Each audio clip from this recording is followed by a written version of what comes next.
ain't Karate Kid. Hello, everybody, and welcome to the show for the people, by the people. I am your host, Jimmy T. That is the good doctor himself, Dr. Jeff Lippman, and welcome to the SmackATTAck. And Jeff, welcome, dude. It's a pleasure having you back. It's been a long time since you and I have done the show, man.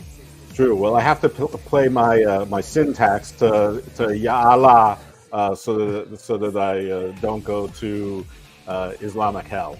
So I've got to pay the yatsiks or whatever that tax is called until I submit.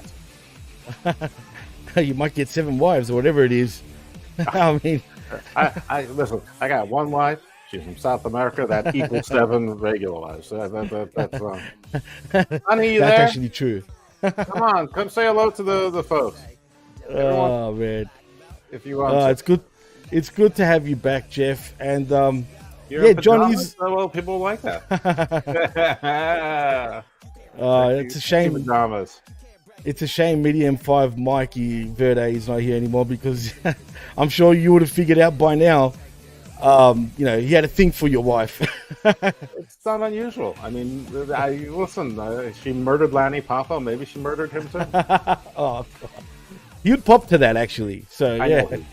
It's very sad, and I know that he would think that's a funny joke. I mean, I think nothing would make him happier, rather, except for being alive, would be to know that people are still making jokes about him and involved in it. Absolutely, man. RIP once again, Michael. We've always said, every show is pretty much dedicated to you, man. So yeah, actually, I want to comment on one thing. There's something that the vet said on one of the. I can't remember which one it was. It might have even been the NXT show or something like that. But he said that Mike supported everyone across communities, and it is so true. I mean, I would find him in the unpopular review chats, and he would retweet stuff about Garden of Doom, and in the first Lippman on UFL, he watched that, and I'm sure he couldn't give 2 rats' asses about the United Football League, as unfortunately most people can. I mean, it's funny, the UFL and AEW wrestling have so many parallels. right. But he'd at least support you at least once, if not many times, and come in and I don't know how he found the time in the day, but he really was a good guy who if he liked you, he tried to support you wherever you were, and that's not easy to do, because all of us content creators, we're like freaking octopi, we're everywhere. No, we are. It's a dime a dozen pretty much, Jeff. But nah, look, man, you know what? It's funny you brought that up, because ironically, I found him on a completely different. You talk about how he supports absolutely everyone and everything. I noticed he was a big supporter of other wrestling shows too, man, which I never knew about, and they were pretty devastated also of his passing. You know what I mean? And are you jealous? I mean, he touched a lot of people, man, even people that we didn't even know. Amongst us podcasters. I mean, there's so many of us. I don't like. Yeah, well, true. that's actually true. I don't like. There's a lot of crap. Yeah, but there's a lot of crap there's a lot of crap out there too, Jeff. Well, the crap is in the eye of the beholder, so that's true. There's always someone. Look at my Twitter feed. I mean, I'm crap. I mean, I get grief all the time for things that I think are perfectly reasonable. I killed Jimmy. No, you're just you're controversial, Jeff. Especially I don't know why I'm freezing up right now. No, but that Evil Dose character who kind of acts like you, Jeff, but I'm not quite sure. I can't put my finger on. Oh, wait a minute. It says Evil Dose. Oh my goodness. On your name. Oh, is that you? Gig is up. Oh man, no, but your Evil Dose account, for real, you cause so much mischief with that. It's actually pretty entertaining. It's Evil Dose. It's right there in the name. It's not. It's only for wrestling, pretty much. And I break that rule periodically. Usually to my chagrin, but it's only for wrestling. Only wrestling things get any traction, and it's not there to be nice. It's there to be evil. It's like not a serious social media account. It's there to stir up shit and be a wrestling personality. It's my version of Tony Khan running an E-Fed. It's not real. I've tried to get it, to get more neutral in tone, but with the same kind of thoughts, and that's hard to do in whatever it is, 240 characters. I know it's annoying, man. I'm thinking about paying for whatever it's called, Twitter Plus, or whatever the fuck it is. Well, they want you to think about paying for it. I That's know the it's whole thing. annoying because Well, there's so much more I want to say. when you pay $44 billion for a company that's valued at $11 billion and 10.5 billion of those dollars are fictional. It's like imaginary on what's the value of data, even though you can find the same data on people on 100 other platforms now. I mean, Twitter has no value. It's all from the only way they could possibly, it's not advertising. The only way they can make money is by more people getting certified and paying for those blue checkbooks. And even then, I don't think they can ever possibly make $44 billion. True. It's like AEW. I don't think they could ever possibly get to black with all of the red they're spending. Yeah, but they're in denial. They won't tell you that though, Jeff. That's the thing. The thing is, even when they do tell you, the fans don't believe it.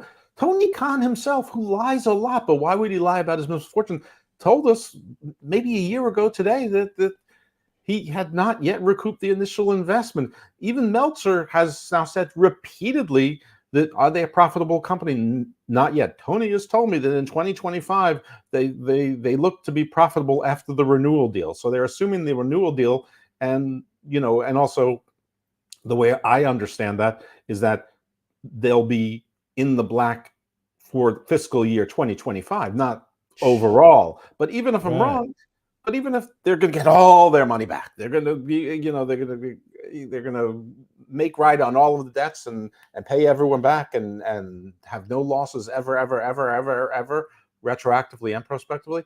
It still means that Tony Khan is admitting we've made no money up through 2024, but the fans will still say they're successful.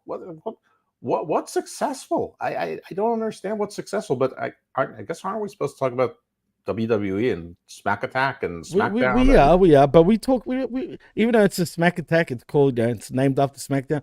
We do talk everything when it comes to pro wrestling. In fact, I want to ask you a question, and sticking with AEW. Do you think, like, with all the negativity going on towards AEW, except you got your neck beards that stick by him, yeah. No, but it's a serious question. Mm-hmm. Do you think, because so many people shit on AEW, and it's, in a way, it's never been seen like this before, ever, with any wrestling promotion. I mean, think about it. Back in the day, I know the internet came out in the mid-90s, in 96, but pro wrestling and the fan base, the IWC, were quick to hit the notice boards on the internet. They were one of the, we were one of the first bunch of fans that will, that got onto the internet very quickly and got used to it. The point is, there's always been forums for many years, since the 90s, talking about wrestling. So what I'm going to ask, do you think all this hate towards AEW is a detriment to AEW, to the point where, that's why so many people aren't watching the product? Do you think that has a big part to do with it? I mean, it's an interesting question because it's a little bit loaded. I think there was a time where that could have been true, but I think at that time, simultaneously, any publicity was in fact good publicity. I think the worm turned. Right. For me, I was critical of certain things from day one, but also when there was positive stuff, I was positive about it as well. Absolutely. I mean, a lot of people love fall of 2019. I thought AEW was ridiculous in fall of 2019. I'm the first person who said this reminds me of WCW in the last couple of years. I think it's ridiculous. And people are like, no, it's great and all that. And, maybe I was biased because of, too many undersized indie wrestlers and stupid things like turning your lights out and like the Super Smash Brothers are there who are now the Dark Order. Nobody cared. And then you stop an event in the middle for the Blade, the Butcher, and the Bunny to come out like they're the Undertaker and nobody cares and stupid stuff like that. But in 2020, I thought 2020 was great. I mean, and I'm like, I love the Britt Baker character. I love the role model thing. I love how she's picking on Shivani. Even Jericho was okay. I mean, everything was good except for too much Orange Cassidy, which ironically has never changed. It's facts. Do I think so now? No, I don't think it's hurting the product. I think it's just a symptom of everyone recognizing. I used to say that there's cracks in the foundation. Right. And this company started on a house of cards, or a bunch of little lies, and the cards created thousands of little paper cuts. And I think those paper cuts, they're starting to bleed out where you can see the blood. For instance, a bloated roster, no creative vision, no, they're completely sports entertainment, which they were saying they're not. They put in the rankings, they abandon the rankings. They put in the rankings, they abandon the rankings. They put in the rankings, they abandon the rankings. The same show. I mean, now they're trying to do stories, but the stories are bad. I mean, they're derivative and bad. And in there's good. Is everything bad? No. Tony Storm has been terrific, marvelous. I mean, a once in a while kind of character that's going to be memorable for years to come. You think? Yeah, I think this whole black and white thing, and this whole like glamorous days of Hollywood, 1940s star. What do you call it? I know what you're saying. I know what you mean. Starlet is that the word? Some shit like that. Right. Anyway, that's the Blom bombshell thing. That's that I think it's great. I mean, not every part of it's great. Not part of the blood. Every part of the bloodline was great, but overall it's great. And but I think this is just a symptom of bleeding out. And now you have rats jumping off. You got your JDs who were, and I don't I've been blocked by he's JDs. Turned, bro. He's gone to heel on AEW. Yeah, people posting this stuff. He's complete. He's fighting with their people. Right. The people at WrestleJoy. You say anything. Oh, negative, dude, don't get me started on WrestleJoy, bro. Please, why'd you bring them up for? Because they're supposed to be the kings and queens of positivity, and you say you don't like anything. They start cursing at you, and then basically accusing you of like human trafficking. It's like, it's like, I know that you've got 17, Thai slaves in a truck crate just waiting to be shipped. What? Because I don't think anyone cares about Trent Beretta. What? Huh? Is that means I'm involved in international human trafficking? Okay, that seems rational. I mean, sure, that sure seems positivity. That seems like a wrestling joy. Oh my god, it's a wrestling nightmare, more like it. And to be fair, I'm so happy you brought them up because I look at their accounts just to get a laugh, dude. I'm not lying. Like, I'll go on Twitter just to get a laugh out of WrestleJoy because I think they're husband and wife, right? Apparently, yeah, they are.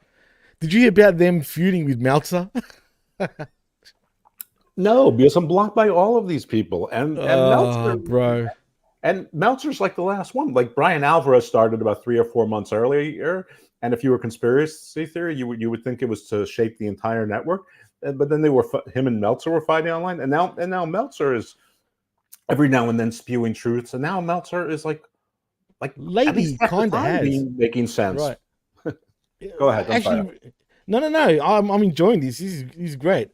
Don't worry about me. You're the guest. So. From you as well, and I'm no. Yeah, believe me, I'm agreeing with what you're saying. So put it that way. I expected exactly what you said. So what I'm going to Meltzer and WrestleJoy. This basically, I think that I forgot their names. I mean, they follow me on. Emily, that's it. Is it Larry? I don't know. Anyway, he's always on Twitter tweeting whatever on the X. But anyway. Apparently, them two are always at the, after the pay-per-view scrums, right? Right, they are. Asking questions. They always interview Tony Khan and blah, blah, blah. So anyway, apparently Meltzer on his show, and I saw the clip, right? He was just giving shit to WrestleJoy. He just started laughing at him. It was nothing really, man. It was nothing to... They thought they were friends with Dave. Mm-hmm. Dave just laughs at him, right? So, and they were just so butthurt. I know, but apparently he did. I saw a little video of it. It was nothing really. Dave is nothing to get upset about. Except he was WrestleJoy in 1992. Well, these guys, no shit. The husband and wife combination, they're the most brainwashed. They can't be old school wrestling fans. They must have got into wrestling like in recent years, literally. And I'm talking about the last 5 years since AEW started. It's probably more like 10 years. But yeah, I mean, you can tell the people who were raised on, sort of 2008, Ring of Honor, CZW, House of Glory, PWG, and they have fond memories of ECW, and then they watch the highlights and think it's great. I mean, that's you know that and then they go back and they watch other things and they think, I mean, there's a certain unfairness to, you know, because I know that a lot of modern wrestling fans, and by modern I mean like anyone who started watching wrestling, sort of around the turn of the century, um, they go back and they do absorb a lot of wrestle media. I mean, they watch a Right. lot of it, but the problem, it's not the same as watching something in real time. It's like the difference between binge watching a show on Netflix and like watching the old days where you had to wait a week and like let the thing marinate and think about it and the anticipation and the cliffhangers and whatever. So a lot of things that you think are stupid, it is stupid because the 7 seconds it takes for your thing to spin and get to the next show, the cliffhanger's over. And you're like, well, I don't know, the cliffhanger's dumb. Well, it's not dumb if you were thinking about it all week long. But Fair yeah, point. but they're, yes, they're goofy, but I think they're endemic of a whole lot of fans. I mean, there are fans who they're like, tell me you don't watch old school wrestling. And I'm like, shut up. I've been watching wrestling for 50 years. I mean, I'm like, I saw Antonio Inoki and Muhammad Ali on ABC's Wide World of Sports. I mean, it's not that I was purposely looking for wrestling when I'm 4 or 5 years old. It's just you flip through the channels, Muhammad Ali is a big star and he's on free TV. I mean, Muhammad Ali would never be on free TV now. It would be pay-per-views and whatever and all that. But back then, big fights were on free TV. Larry Holmes fights were on they were on ABC. And this kind of thing and was on ABC. Meanwhile, I'm out at Red Robin eating, getting burgers. It was my stepson's birthday. He wanted a burger, and he picked Red Robin. Oh, really? Happy Yeah, birthday to you, he's to your 25. stepkid. Yeah, Oh, and wow. and he hasn't figured out that there's bottomless fries. The last time we went there, he ordered an extra thing of French fries. I'm like, don't order 2 orders of French fries. It's bottomless. I'm like, but anyway. So, and the Is whole this the point is, one I've spoken to too, by the way? I only have one stepson, so yeah. Yeah, But I have yeah. two. I'm I have two just double actual checking. sons. I But know that. I knew that. yeah, and you can see one on the Lippman on UFL. Which, by the way, I've been 4-0 on my predictions more weeks than not. Anyway, the point is, I'm looking at all the TVs, and there's like girls' college lacrosse on one channel. There's rodeo on What the another channel. hell? There's bowling. Right. I mean, there's plenty of need, I guess, if you consider a need for sports content on TV. More I than mean, ever.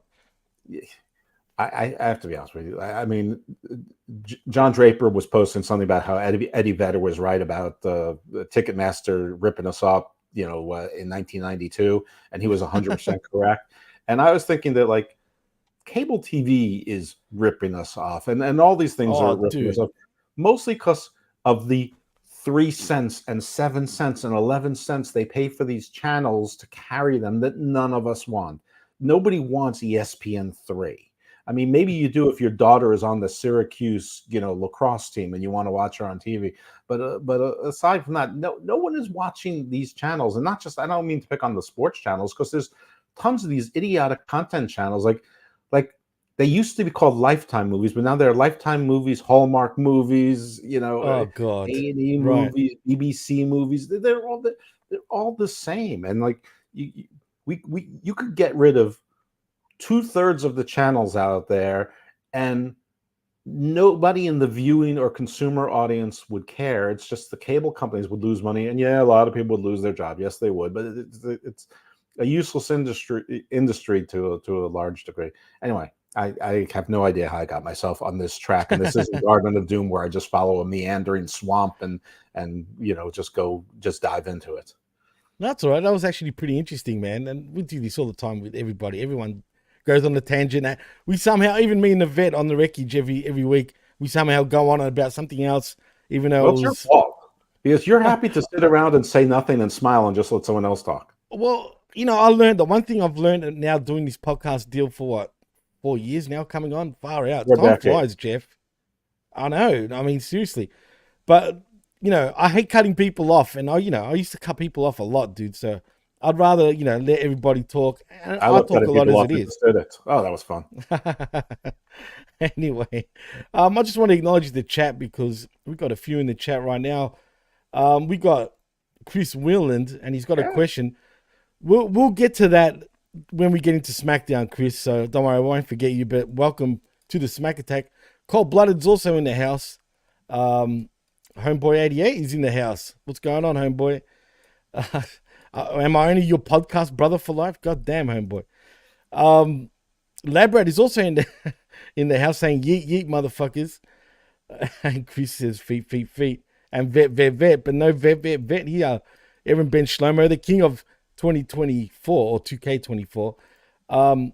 Also Zane Vicious, the master and ruler of the world. I can't do it like Big Ray does. And I think that's it in the chat right now. You've got all sorts of questions going on. Like Chris wants to know, where's Miro, Jeff? He's in Bulgaria. He's in Is Bulgaria he really? pretending that he's injured, where nobody can check him out to realize he's not injured. Dude, he's the smartest guy. I'm telling you, he's doing all this so he gets paid and doesn't do anything, dude. I mean, even if you look at his run in WWE, there was similar sort of things going on at one stage. And you know what? I'm fine with it because since he's been in AEW, I mean, let's be real. He always wins when he comes back. And then he just says, nah, fuck this. That don't work for me, brother. Yeah. Miro is one of those guys who, if you actually look at him, he's perpetually disgruntled. He was unhappy in WWE. He's unhappy in AEW. And, you can make excuses for each if you want, depending on which tribe you're on. But the common denominator is him. What else did he do? In WWE, he was perpetually in Lana is involved with another man angles. In AEW, Right. he's constantly in, someone is involved with some other woman angle, including that she was going to be involved with other men angles. I mean, this and his creative idea was a video gamer. That's what everyone wants to see of a guy who's jacked to the gills, a Bulgarian brute, a 285-pound man in a promotion of Jesus. 191-pound heavyweights, and they want to see a gamer. That's the genius. Yeah, Luckily, bad. Kip Sabian came up with the best man thing so that it was somewhat entertaining, and a wrestling wedding, which are always terribly wonderful. But Right. but yeah, and you see Miro, he gets himself into sick shape, and then he gets sort of puffy again. I think Miro is sort of just. I think he's probably suffers from some type of depression. I think he's a little lazy. I agree. I can see where you're coming from. Labrat says, but Miro only comes back for like 2 to 3 weeks and then he fades into the bushes. Do they have bushes in Bulgaria? I don't know. I mean, it's a former Soviet bloc. Does anything grow there? I'm sure they do have bushes actually in Bulgaria, Jeff. I mean, it's sort of like Bizarro Greece, isn't it? Kinda. I know what you're saying, but just a very bizarro Greece, if you know what I mean. It's just on the other side of the Ionian Sea there, right? Isn't it? True. No, you're right, yeah. My favorite country, Croatia. Yeah, but Croatia's more to the west, if you know what I mean, instead of I understand the east. concept of west and east, yes. Cardinal points, yes. Actually, it's not my favorite country is obviously Latvia. Why Latvia? It's not. It's just but my friend Kristaps from the eastern border is out of Latvia. My favorite country right now is Kristaps and Anderson. So he does the eastern border. He's a private journalist and he does good work. And he's actually they've tried to blow him up. They've tried to poison him. He's on like a death list, and his Patreon is actually there so that he could so they can actually have like a $5,000 escape fund because he's actually on like hit lists. Jesus. So if you want to be a Patreon, go join the Eastern Border Patreon, and so that the man can live. And he's been on Garden of Doom, by the way, before the Ukraine thing. Now, my actual favorite country is Ukraine because they are fighting the Russians to at least a standstill and destroying 50% of the Russian land military, and somehow they've destroyed 13 naval ships, and Ukraine doesn't have a navy. So I just find that to be fantastic. Actually, not to get into politics and whatnot, but I just want to say, but isn't Ukraine right now sort of struggling against Russia?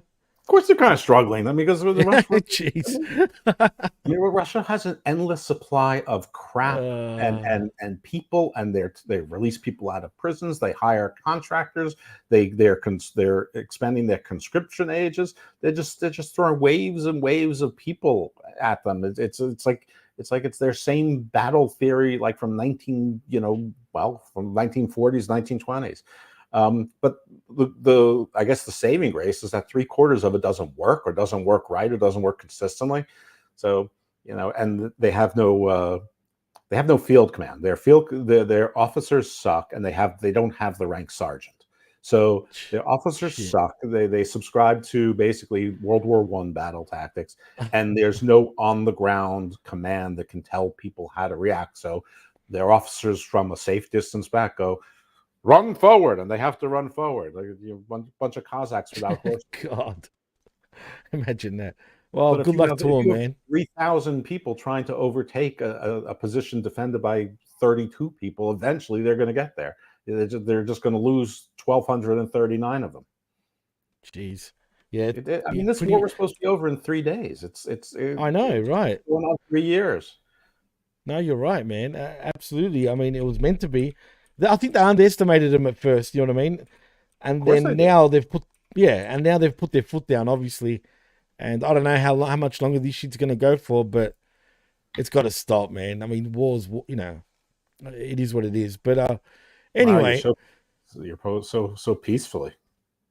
Well, I mean, look, the Ukrainians have suffered long enough now. You know what I mean? Like, I mean, where's their president right now? Where's he hiding?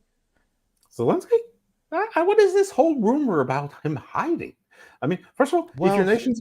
I mean, listen, I don't know anything about Australia, but the United States, if it goes to war, the first thing they do is they get the president on Marine One, then on Air Force One, and they get him into either Iron Mountain or NORAD. I mean, so it is preserve command and control, and commander-in-chief 101 is to keep your president. Zelensky's been the most public and out in the field wartime president of a democracy that I think there's ever been in the history of the world, going except for the days where the kings actually had to lead the army from the front. So I don't know what all this criticism is. There's never been anyone else. I think people are just looking for reasons to criticize Zelensky because apparently he's not white enough and not Christian enough. God. I hate that term, not white enough, or what's it called, too white, and blah blah blah. Anyway, that's another whole different subject. But you know what? You should maybe check out Garden of Doom. Completely embedded into this subject about the especially in the upside down world of the alternate reality of the West that somehow that the Putinesques, they're protectors of some white Orthodox Christianity, which they are absolutely not.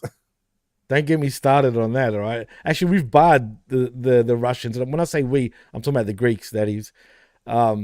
Even actually Australia was sort of feuding with Russia a few years back. Tony Abbott, our former prime minister, him and Putin were on a collision course. And then there was the G20 meeting that happened in Australia a few years back. Who was the other prime minister after Costello? Yeah, Costello. Abbott and Costello. Yeah. Those are my two favorite Australian prime ministers, Abbott and Costello. Costello's a fucking Laurel. Then came Hardy. Then came Mo. And then Shem. Really? Well, right now our prime minister is just another Italian like Costello, but not Costello. But anyway, all right. So, are you watching Double or Nothing? I will be. Yeah, actually, I will. Are you? No, I'm done. I tapped out on AEW a week and a half ago. I'm done. Dude, I'll be honest. I haven't watched Dynamite. No shit. Since not Sasha Banks. Since Mercedes Moné debuted on Dynamite. After I heard CEO over and over and over and over again that night, I was just like, okay, I'm done. She took like Imperium's music. She took the Dvorak Ninth Symphony Fourth Movement. I mean, what the hell? Get the hell? She said the cuffs were on. You know what? And now they're off. Boy, she's been doing some great work the last 2 years with the cuffs off. I think maybe some cuffs should be back on, at least plasticized something. She needs more than cuffs. She needs a zipper on her mouth too.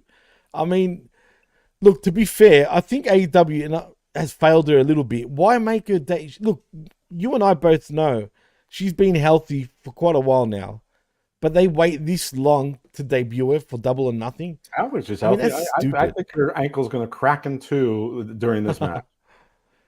Why are you calling Willow Green or? No, I mean, listen, one of the worst women's matches I've ever seen live was Willow against then Roxy in Ring of Honor. Was it because they were green? No, it's because Roxy's too small, and because they do that indie style, you don't change your move set. Right, When right. like the world's most perfect big woman against small woman or smaller woman match was Asuka against Nia Jax, and you can see exactly how a small woman is supposed to take on a big woman. But no, they don't try to do that, and they're going to try to have Sasha Mercedes do power moves on Willow, and she's not strong enough to do it. And no No, she's matter, not. and Willow hasn't really been trained to help in that to the extent that is necessary. But there's no extent possible because Sasha is tiny and she's got Mercedes and she's gotten smaller. I mean, you can see it. She doesn't have curves anymore. She's gone from being small to tiny. She's gone from being like athletic looking to just skinny because like acting is what she wants to do, and in Hollywood, you're usually small and tiny. Well, and yeah, let's be honest, she's not that good of an actress either, Jeff. She had one line in season 2 of The Mandalorian. She had one speaking line. It's not an accident. Brenner79 in the chat wants to know, hey Jeff, why weren't you on Hammerlock Hangover this week? Thanks for asking. It's nice to know that there's people listening. This week, I mean, first of all, we have 3 people so that we occasionally could take a week off. This week, it's because I was supposed to be part of an interview that was going on Thursday night, but that interview actually got canceled and rescheduled for a different day. But because Ron and Steve were already set to do it, I let them. And I honestly feel like I'm overexposed and talk too much on the air as it is. So I think less of me might be a good thing. You don't worry, Brenner. He's on more so than not. So believe me, he'll be there. Too much, he claims. Labra wants to know, did AEW do her wrong or did she sell them a bag of crap? I think there's a bit of... I think right now, AEW did her wrong for now. I think it's box 3. I don't think AEW is doing anything. I think they're letting her do whatever she wanted. And I don't know that she even sold them a bag of crap. I think they bought it before she even said, let me offer you this bag of crap. I think they made a deposit. They put a security deposit down. They took an option. Yeah. They're like, just sign here. Let us know you need another 0. That's fine. Good. Okay. Perfect. And then she's like, it's this bag of crap. We don't care what's in the bag. Don't worry. Just do your thing. You're a giant star, and you're going to change the game for us. Oh, boy. Change the game. Right. They made you change the channel, and you like AEW more than I do. Who, me? Oh, come on. Actually, no, the other person on the show. Oh, I was going to say. Is Chris around? Chris? Actually, funny. Yeah, where is Chris? Yeah, good luck to Chris. He's in Montreal right now. So, yeah, man. Is he in the Royal Mountain? I have no idea what's going on really anymore. The last I checked, he didn't he live like outside of Winnipeg? Yeah, but from what he told me, he's doing the border patrol along the US-Canada border. But I don't know why he would have to go all the way to Montreal to do it. Maybe that's where their training is. I don't know. Well, listen. No, he did the training in Winnipeg, I'm pretty sure. But the head office or whatever, apparently he's in Montreal. I guess he needs to freshen up his Francois a little bit. What should I say? Not Francois. Francois. Does he have to learn how when you're facing the livestock commission officers from Montana that you're not allowed to shoot them, just like that scene in the Yellowstone? I have no idea, but Canada, man. Canadians is something else, man. I've got to say, I love Canadians. A long border to patrol. A long, dangerous, treacherous border. Yeah, very dangerous compared to the other side, in your neck of the woods, but not your neck of the woods. But in the south, of the US, between Mexico and the US, where you're getting not only Mexicans coming in, but you're getting Chinese apparently coming in too, people from Africa coming in. You're getting all sorts of people coming in from that Mexican US border, dude. It's mostly not Mexicans, but it is Yeah, mostly that's what I people hear from too. Central and Right. South America. A lot of Venezuelans, a lot of True. Peru. I mean, the economies down there are all terrible, so they come up here to and it's really not jobs here. But I mean, I think there are jobs if you're willing to work, sort of under the table in the in the black market, I suppose. But I don't want to make that sound like criminal. I just mean like if you're willing to work for cash, without benefits and whatever. And I'm sure there are plenty of cash in hand jobs, if you know what I mean. I'm sure there are too. I really don't understand employers who want to do that, though. I mean, And it's a big hey, risk, dude. it's not just a big risk. It's also, you can't write it off on your taxes. I mean, I don't understand Yeah, but then you don't pay tax though either. but you still have to pay tax on your business. I mean, presumably you're still True, in that's business to true. make money. Yeah, there's a payroll tax and things like that, but I mean, I mean, I'm not so sure that they always do the math. I think that they just think that they're getting ahead by paying someone, $8 an hour, under the table. I mean, you're also, getting the least reliable workforce possible. Homeboy says in the chat, Chris looks like the Mountie from WWE. Yes. From now on, he's not. I'm the No, he's no Mountie. longer Chris. He's now the Mountie. The Mountie Yeah, well, 3.0. why not? Unfortunately for Chris, and it's funny, the reason why he hasn't been doing shows also He is he hates just us. can't watch AEW anymore either. Like, and I don't blame him. We're just He talking hates us. about, He hates us both. he probably hates us too, Nah. Well, I hope He's not, but you no, know what? because he's had implants. He's now Robo Mountie. Funny, D right now is playing on the Xbox RoboCop. Right? What do you Robo know? Mountie. Well, put a little Mountie hat on it and name your robot Chris. Robo Mountie, I like it. I Shout out am to Chris Hams. ambulatory. I am ambulatory. I am oot in a boot. Sorry, Ut in the I must button. kill you. Sorry.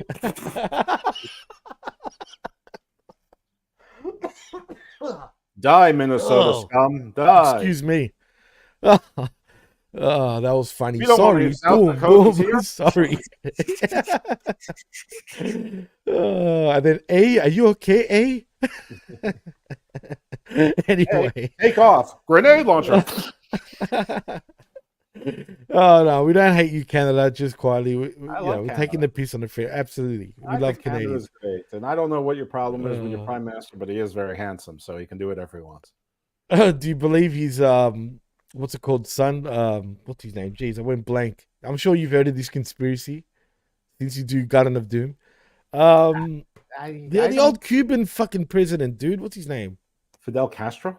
Fidel Castro. Yeah, there we go. I don't know why I went blank on Fidel, but anyway, yeah. Apparently, I read a few things. I laughed at it, but I don't know. Who knows? Apparently, he could be his longtime bastard son. No, that's Oscar Isaac. Really? Oscar Isaac and Pedro Pascal are Fidel Castro's bastard children. Well, they say also. Just look at them. Trudeau. Look at all pictures of Castro. Mm-hmm. Well, they say Trudeau. I know he was a handsome man, but apparently Trudeau, resembles him. I don't see the resemblance, but people seem to think. I see the Right. resemblance with him and Gavin Newsom Well, and I don't know. Macron. Who knows? Man, Homeboy says Hellblade is a better game. You know what? I know what you're saying, dude. I haven't played Hellblade, but I was kind of disappointed with RoboCop considering all the hype it got. But D seems to love it. But anyway, Let's talk about Homeboy a little bit since we're talking about absolute nonsense. let's talk about the crazy Mexicano Chicano. Is that what he is? Yeah, I have no idea. But Homeboy is on the West Coast. I'm not going to give up where he is. First of all, I don't really even know, but he's on the West Coast, so he's 3 hours earlier than me. I didn't say it. Homeboy will disappear for weeks at a time, and then he will frenetically send me texts all at like 2 a.m. my time, like 5, 6, 7 in a row, like mostly about nonsense that I don't do, like video games. And then I will respond. And right now there's a response from me from 3.5 weeks ago that shows delivered but not read.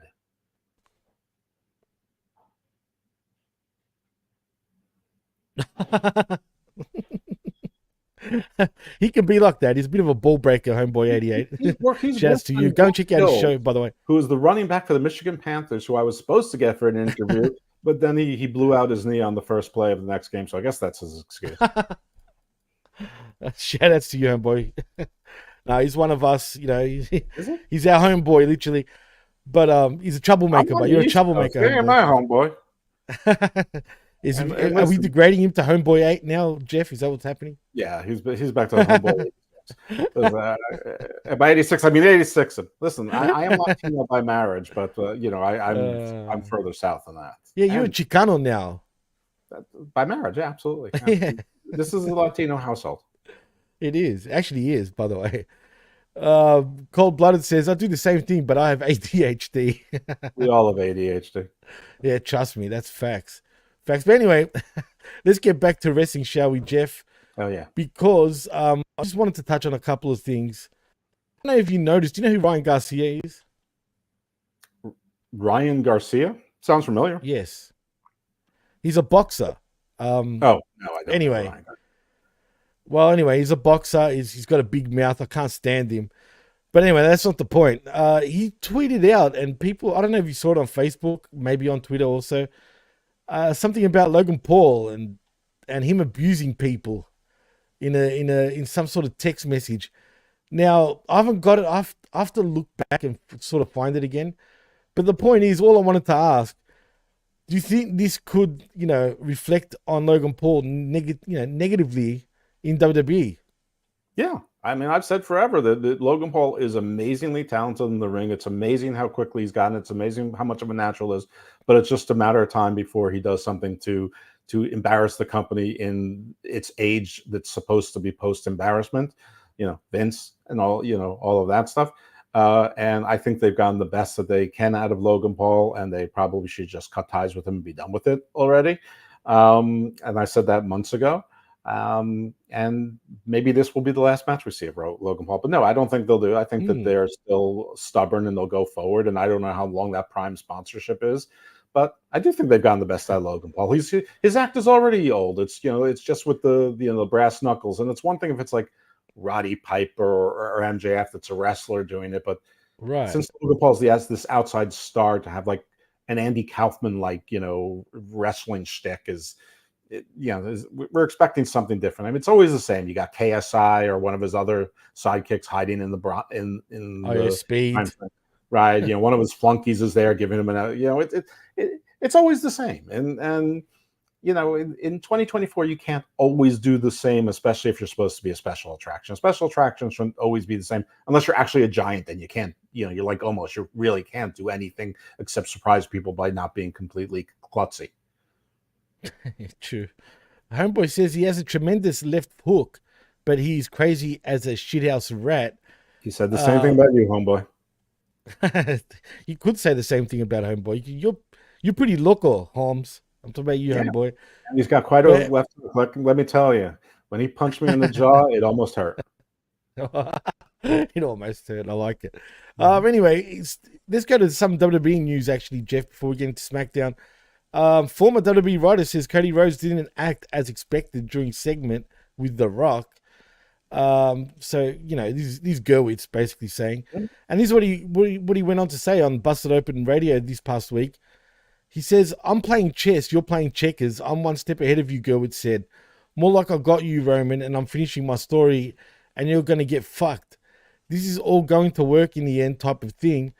That doesn't make sense. But anyway, again, this is why I say I don't blame Cody. I think Cody's attitude was, well, I don't like the decision, but I understand. I understand the business that could be done here, so I'll go ahead as best as I can do it. And he did it. And at the time, we certainly weren't thinking, oh my God, Cody ruined our brilliant creative. But Gerwitz goes on to say that nobody knew if their decision to have Rhodes give up the WrestleMania main event was going to work.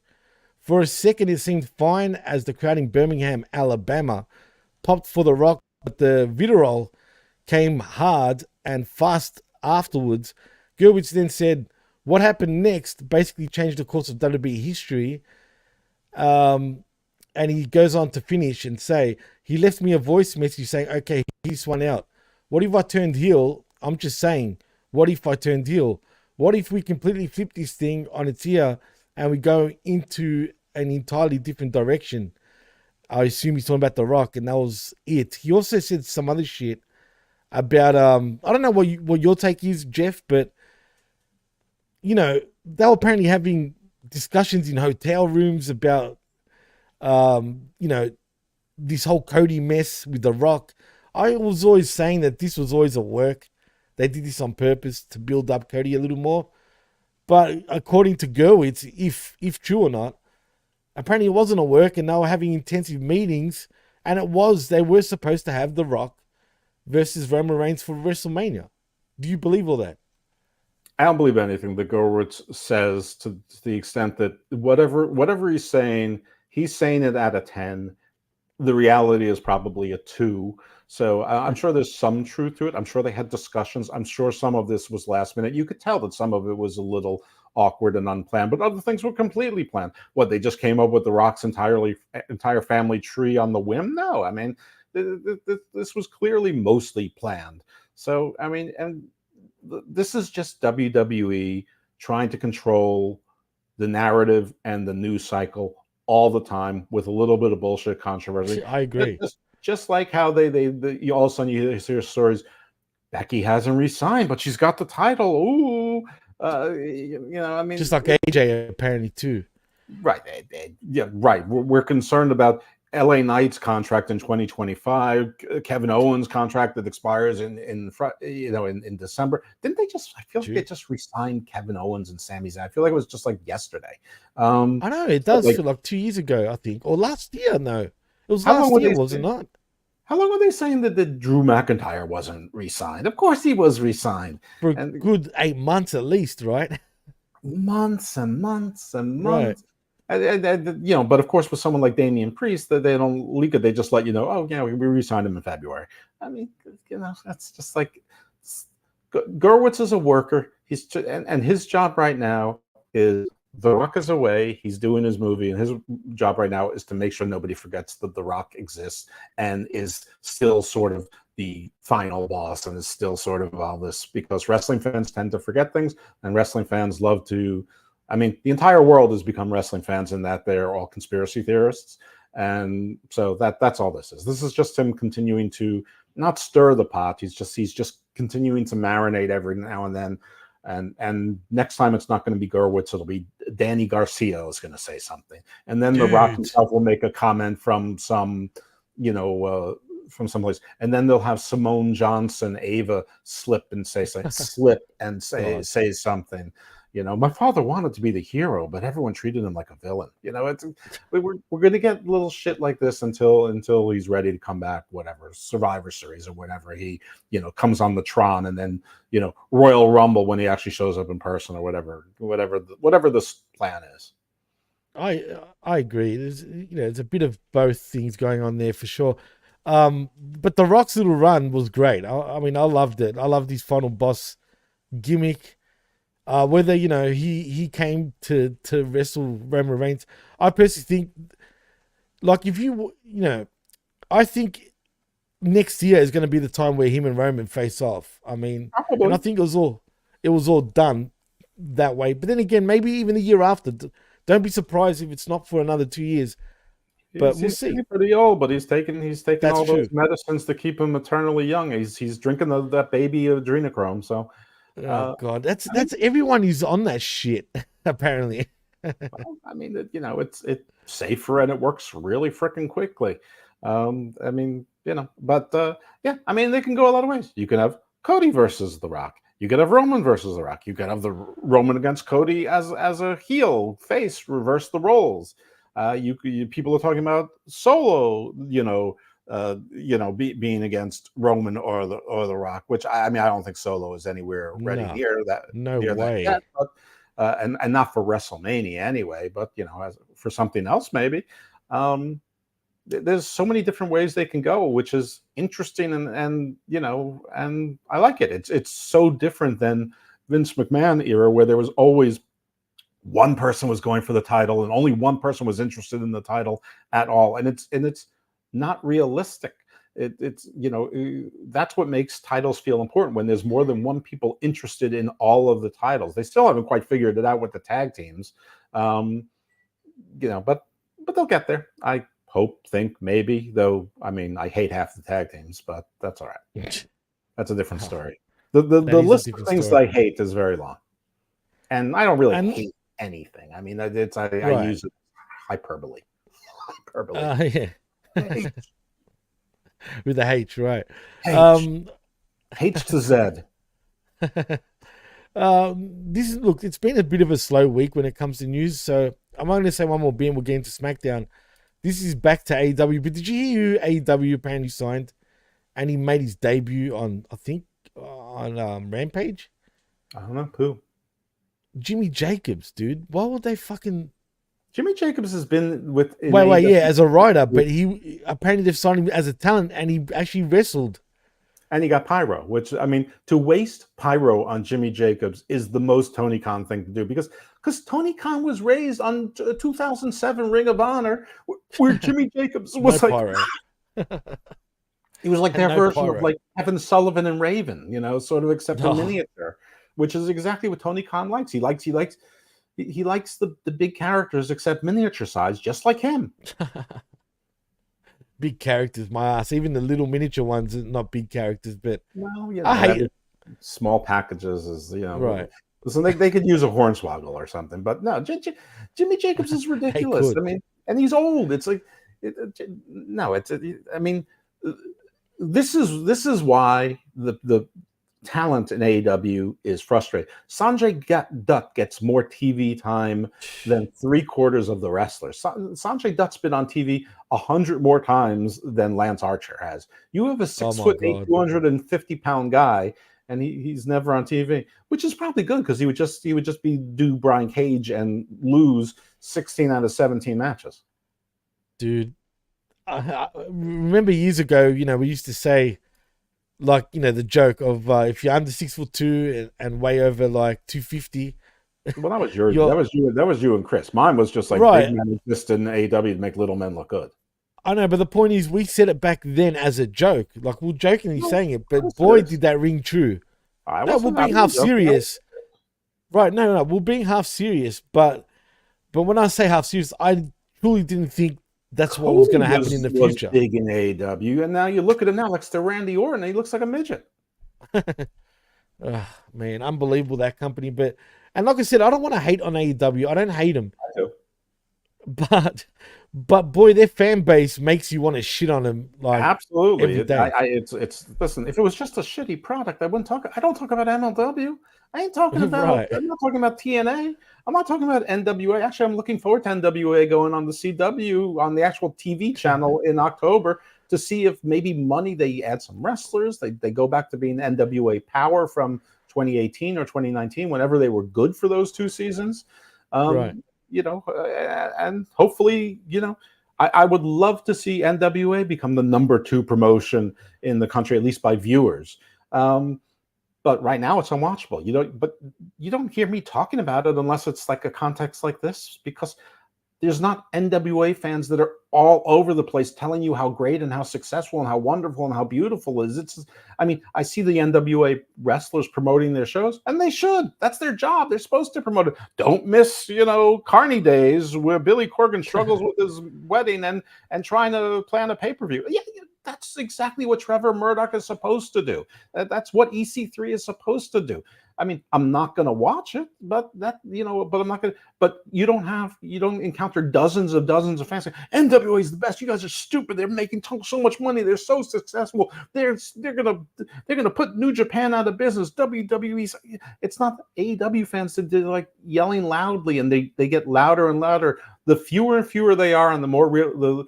They're like, if you picture the United States, they're like stuck in Omaha.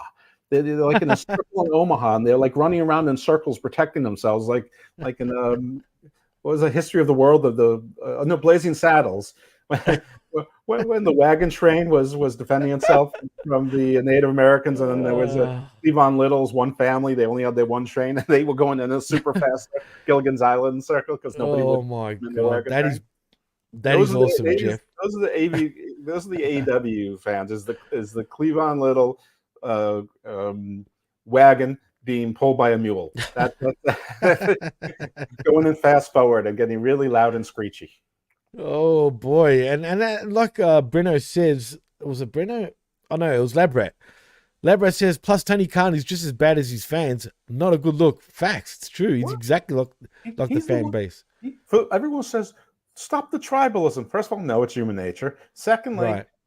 Tony Khan is the one who keeps saying that tribalism is good. It's healthy. It's a sign of healthy competition. No, it's not. I mean, especially if your tribe has 17 people and the other tribe is like 3 billion people. I mean, it's not healthy. It's suicidal. But we just got canceled for the word suicide. Oops.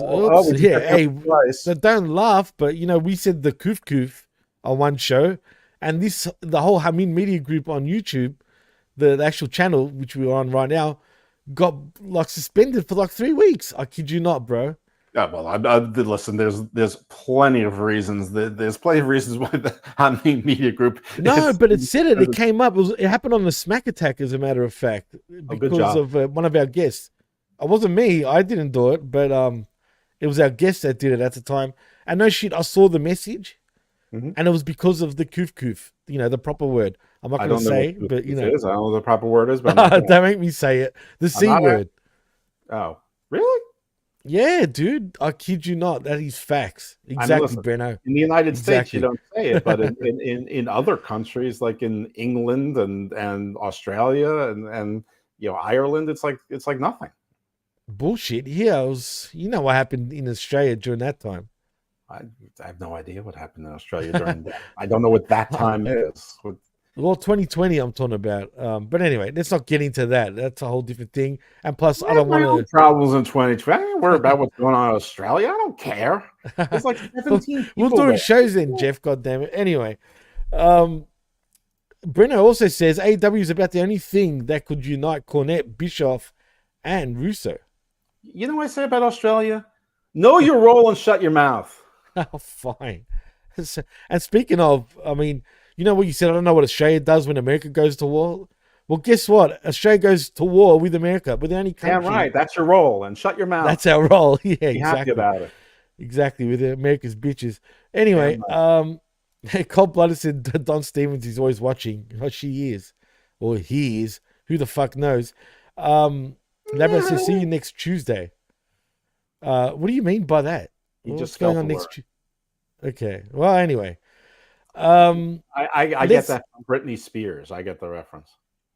Okay, I didn't get it. My favorite hardcore rock artist, Britney Spears.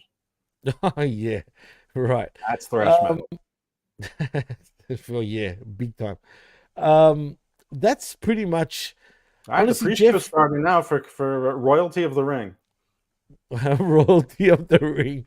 I know. Don't you hate? Of the Ring is too much. I decided just to limit it to Royalty of the Ring. Yeah, no, fuck that. I'm still going to be calling it King of the Ring. That's how I knew Rotor. It. All right. I'm calling it Rotor. The Rotor. Okay, Royalty fine. of the Ring. Royalty of the Ring. Rotor. Right. That's the abbreviation, right? Mm-hmm. But anyway. So you know what? There wasn't much more news, Jeff, and everything else just doesn't. It all comes across as tabloid shit to me right now. What about Homeboy? Well, yeah, there's that. We can make fun of Chris, but he's not watching. I bet he's not. That's what's funny. Labrador says Australia can't even win a war with kangaroos or any wildlife. Actually, wait a minute. The Australian military actually lost a war to emus. Emus, not kangaroos. Just quietly. I said emus. I know. So Labrador got it wrong. Pendejo. There were some casualties to the emus, but the Australian military gave up on their own land. I know. It's blown out of proportion. Technically, it's not like we lost the war to emus. That's the joke. All right, that's the joke, but it's a true story. You are emus bitches. Emus run your country. You know, emus, right? Are they one of the dumbest animals on the planet too? Yet they defeated your military. How does that work, right? I mean, come on. Well, maybe because Australians are the dumbest animals, not one of the dumbest animals. Yeah. You know what? We're lucky we didn't go to war with cassowaries. Have you seen how bad those things are? Yeah, imagine if you tried with crocodiles. Oh my goodness. Oof. Australian crocodiles apparently are the biggest in the world, dude. I Even bigger mean, than any Nile ones. Australian soldier that has chlamydia, I've got to wonder if they've lost Yeah. koala bears. Well, that's exactly right. Actually, funny enough, I saw a video of a koala, but this made me laugh, dude. And we'll get into SmackDown. Really? Of a woman. No, no, seriously, this thing was on the side of the road, right, in Australia, right? Hmm. And this woman's like, "Oh, look how cute it is!" Like, blah blah. Blah. And she's going up to it to pet it, right? Hmm. This thing just turned, dude. It started mauling her, like full on. She's screaming, like, "Oh my god, They're help!" wild Blah blah. animals, and they're not nice. I mean, the only way They're they're not nice nice. is if they get domesticated from a young age, or they're spoiled for a long time, and they associate human beings with giving them food and pleasure. That's it. Other than that, they're mean, and they're supposed to be mean because they're small little things that defend themselves by going into the trees, not by standing and Right. hiding. So if an animal comes up to them and a human being is an animal, they're going to defend themselves because they're going to think it's a predator because they're an animal. That it's fight or flight, and they can't flight. They have no ability to flight. They actually can't. Right. You're right. It's true. And they've got big claws, dude. They've got massive claws, so they can do Right. damage. Right, But to but climb anyway, trees, but then also to use defensively. So don't walk up to a koala bear unless you're in one of those, preserves where there's somebody who's trained the koala bear. Make sure it's like been eating eucalyptus leaves all day or whatever the fuck they hey, feed yeah, themselves because they're to make sure it's stoned. nice and happy and fat. Yeah. Yeah, because the eucalyptus leaves actually get them stoned. That's actually true. That's why Right. they're docile like that. Well, You're why would right. you think Facts. eucalyptus is in half the moisturizers that are sold? I mean, because it soothes the savage beast. So, all right, so SmackDown. Let's do it. Let's We've get into talked nonsense SmackDown. for an hour. It's SmackATTAck. I know, but I don't want to miss this women's tag team Yeah, no, match. neither do I. You're right. That's It's why. gonna be That's why huge. we. It will be. I know. And speaking of huge, Uh-huh. let's talk about Nia Jax versus Bianca Belair. And Uh-huh. mind you, Nia Jax wins by pinfall via the Bonsai drop, advancing to the Queen of the Ring finals tonight. Well, today, shall I say? Dude, I knew this was obvious. I mean, Bianca Belair, they were trying to sell the knee for the last couple of weeks. Obviously, for her to lose to Exactly. Nia Jax, that's all that was, right? Right. And lose she did. And you know what? I felt Nia Jax looked tremendous in this match. I'm actually liking her run right now. I agree. And listen, they started Bianca's knee injury at least 2 weeks ago, maybe three It weeks ago, was right, exactly maybe to get to three this point. And exactly. they booked it brilliantly and perfectly. The only thing I'm confused about is what the hell is Lyra Valkyria doing at the other end? I mean, I guess her taking it's supposed to put her over, but I guess nobody expects her to win, so her taking the loss is no big deal, which is I Right. guess fine. I don't know what they really see in her, but that's not really. I mean, I know that she's a good worker, but to me, she's like the female equivalent of like a Kyle O'Reilly or Roderick Strong. It's like she can work in the ring, she's safe, but basically a zero. But anyway, That's it. Right. this match was really good. Bianca still looks strong. I'm seeing a lot of complaints that she's on the pre-show. Listen, there's 6 matches on the card. It's in Saudi Arabia, where 10 years ago women couldn't go out in public without being covered. Period. And it's just be happy for what it is. And she's got a title, and her story isn't a main event title. Her story is her and Jade, the mega powers, the female mega Yeah. powers. So no, but Spot I on. thought this match was. I agree with you. The match was great, and Nia has been much better this time around. She's really putting the work in, and she's taking it seriously. And I guess you don't know what you got till it's gone. And she learned her True. lesson, and she's not just going by size and nepotism now. So good for everyone. Brenna wants to know why have Bianca do the powerbomb if she was going to lose though. I agree with him actually. Why? To show that she can. To show that she's Yeah, but powerful even shouldn't you on one save leg. that for a big No, sort of moment, like like no, Hogan?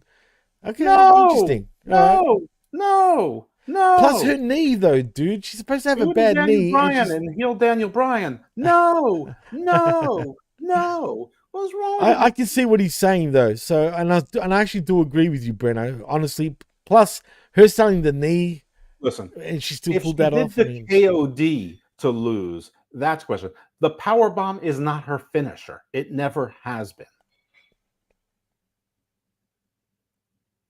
That's true, but that's impressive. I know Nia's lost weight. Don't get me wrong. She's not as big as she used to be, but she's still a big woman. I understand. And that's to show you that Bianca is a superwoman, even with one leg, and can still do a power bomb on a 300-pound woman. I don't get the controversy. Anyway, move on. Okay, interesting. I'm right. He's wrong. You're wrong. Everyone else is Chris wrong. Williams says Nia's the only person who could get the women's crown over. Lyra would fizzle out as soon as it touches her head. If we get Lyra versus Becky at SummerSlam, this is a piss break for certain. It shouldn't happen, but we'll get to that in a moment. Why is it going to be Lyra? It's going to be right. SummerSlam is going to be Rhea versus Liv. What are we talking about here? No, he's talking about Lyra, Valkyria, Lyra's not going to be in the main event against Becky. I mean, unless it's not happening. That's what I'm saying. Becky's going to re-sign her. Is going to take some time off after she re-signs her contract if she hasn't already, and everyone's going to wonder. They're going to do this fake MJF thing. Has she signed? Is she a free agent? Ooh. Please. You're right. By the way, the story finally came out that MJF had re-signed in 2022. Remember who said he signed back in 2022? This guy right here. And we said that years ago. Like even when you said it, I remember you saying that. But we agreed. And it was a little report that did come out back then. You will agree with me when you're on a show with me, and you'll agree with someone else when you're on a show with them. So you're like Meltzer. Oh, come on. No. That's because... No. That's because fucking generally I do agree with you guys. I mean, you are the proof positive of the quantum temporal simultaneous theory. Hey, you can be on all four bases at the same time. I didn't agree with, look, unless you change my mind, right? Like the vet has got to, if I agreed with something that he didn't agree with, like if you listen to the show right now, for example, he'd tell me, right? And then tell me why you shouldn't agree with it. And if he makes sense, then I could change my thoughts. And that's what the vet's good at. He's actually like breaking down shit a lot better, He's very well spoken, and he usually does make sense. Doesn't mean he's always right, but he's not always right. He always makes sense. He does make sense. That's why he's the vet. But hey, I didn't agree with you about Bianca Belair, just quietly.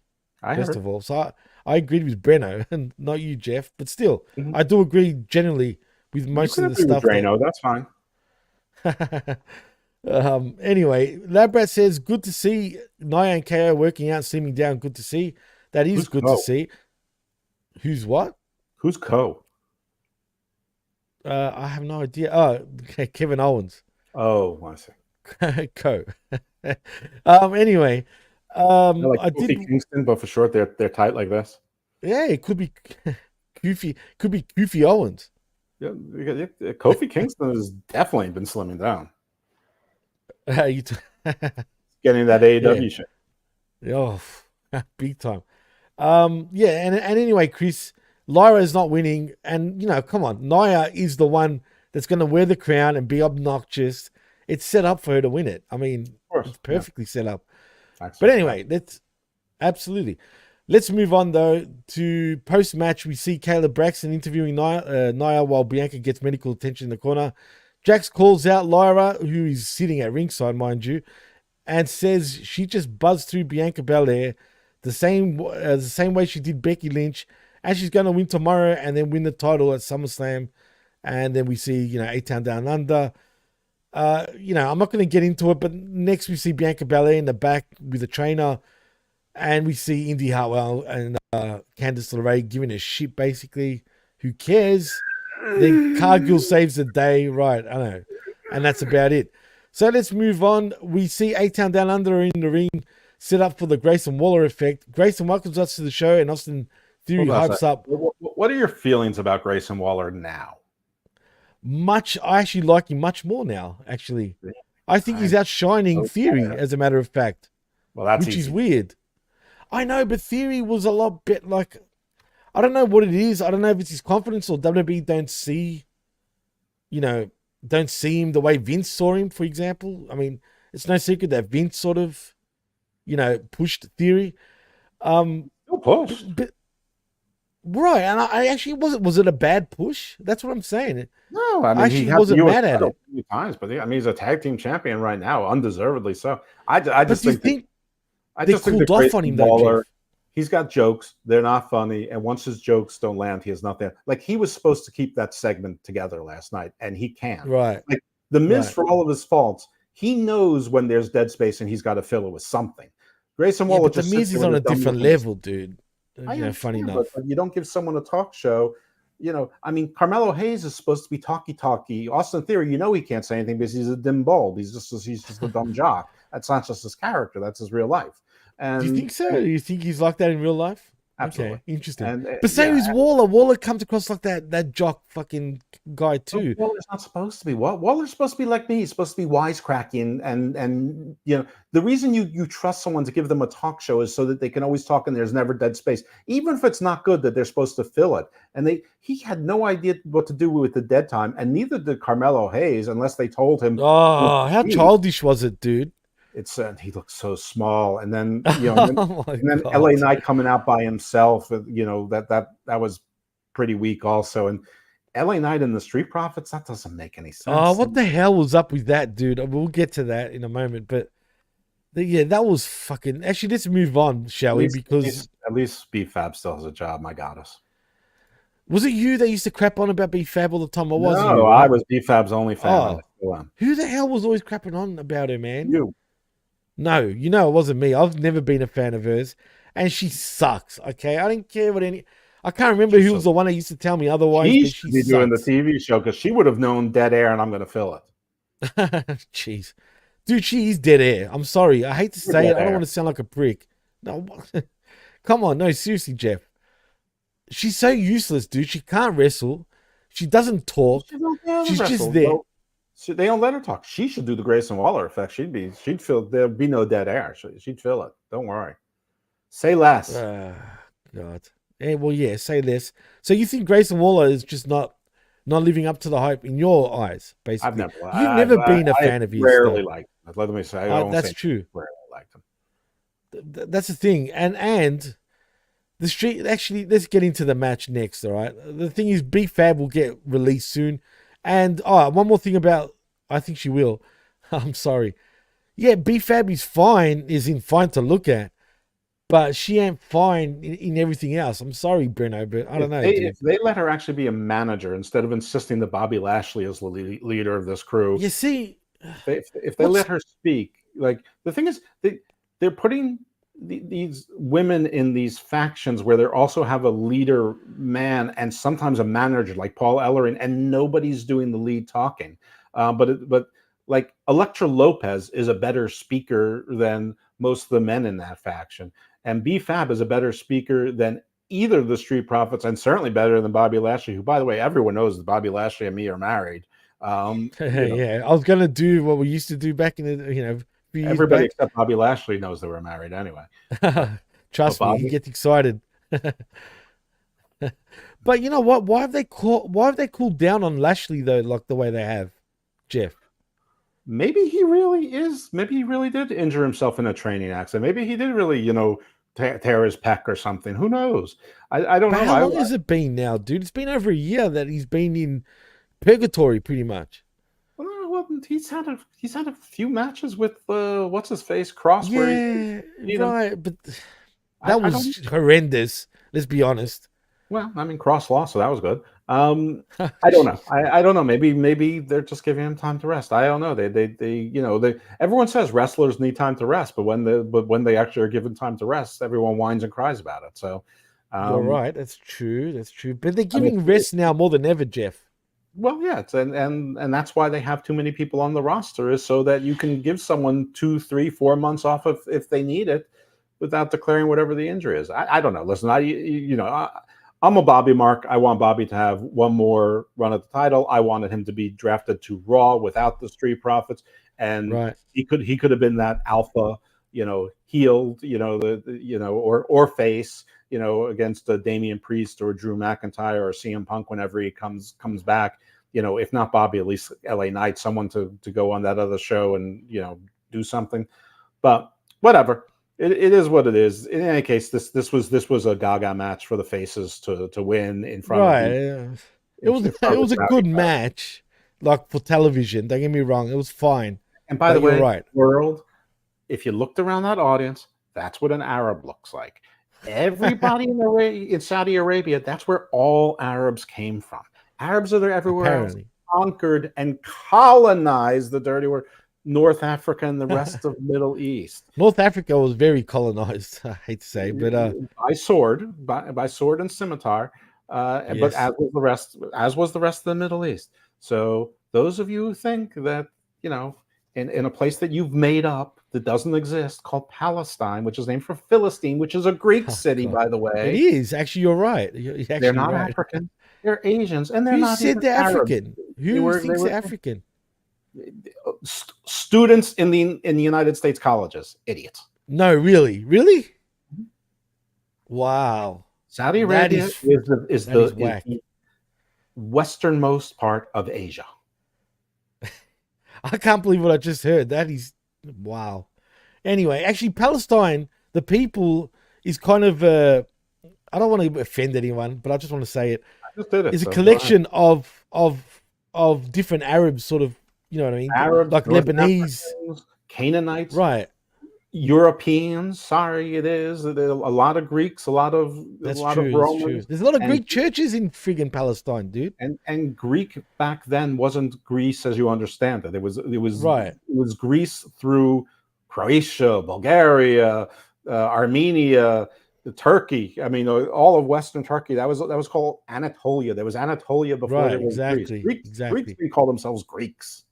No, we call ourselves Hellenes, actually. Yeah, but Hellenes. before they called there was Achaeans, then there was Mycenaeans. I mean, Right. Right. They're different factions of there's Greeks, quote even unquote, if you know what I mean. even Persians and Aryans, which in the Iranic the part of there.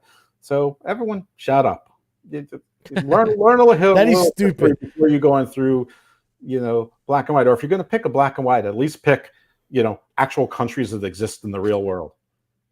And be smart too about it, for crying out loud. I mean, what you just said blew my mind, dude. If that's true, wow. I mean, it is true. It's not that if it is true, but that's crazy, dude. But anyway, let's get back. Oh yeah, one more thing about the prophets. I've had this argument with John a few weeks ago about the prophets. For me, I rather him as heels still. I know it didn't work out, but do you care? Right now, to me, they're as cold can be. Montez Ford is one thing, and what's his name? Jeez, I went blank on his panel. And Angelo Dawkins. Montez, look, I think it could be a star, but you know what? I'm sick of his shtick, man. He's corny. I'm sick of Montez he's has corny as all the potential in the world, but he's not there. His personality isn't there, and if it's not there now, it's fake too, Jeff. It comes across as really fake, dude. So the problem for Montez is that he's a natural heel. Just like it's the same problem. Absolutely, I agree. And because it's not his time Thank yet you for saying that. Because if John was here, he'd be shitting on us. Right. Yeah, in 2 or 3 years, he can be his natural self and be a natural heel. No, he doesn't need Bianca to do that. No one needs Bianca to do. They don't need to be a power couple. They could, but Bianca is John Cena. She can be basically the forever face. And people complain about it now, but in 20 years they'll be like, "Oh my God, so brilliant." But yeah, they're corny AF right now. Montez Ford is annoying. Angelo Dawkins is a little bit annoying too. But yeah, as heels, it would work, and they should stay together as a tag team because they're one of the few tag teams. And what do you want your tag team champions to be? Awesome Truth and A-Town Down Under and DIY and New Catch Republic? Most Pretty Deadly, who's been completely forgotten. I forgot about them, dude. What's happened to AOP, them? who are the least intimidating big men I think I've ever seen since the Sangha Maniacs. Yes, I admit they sucked in hindsight. Thank you. But I still love Sangha. Thank God. Boom, out of here. I still love Sangha. Veer was the weak link there. And Jinder, they both suck. Jinder hindered Jinder. And Sangha. Bring back Sangha. Oh. Hashtag bring back Sangha. Trend it. Maybe AW will get him. Don't be surprised. But anyway. Be on Ring of Honor and lose to the righteous. That's true. Oh, anyway, we're not here to talk AW, but don't get me started on that either. Also, I mean, yeah, look, I agree with you 100%. I'm glad you said it. So, John, eat dicks. Okay, there you go. I said it. because we're But going back and forth about it. they should absolutely get a run with the tag team championships. Absolutely. No, absolutely. But I think they should be heels. They would come across as And you much know better what? as heels. And let B-Fab do the talking, and let's see if Jimmy's right or Jeff is right. Let's find out. Give her some freedom. Let her be the spokesperson, and I trade know, Bob for someone right. else. To a Raw SmackDown thing.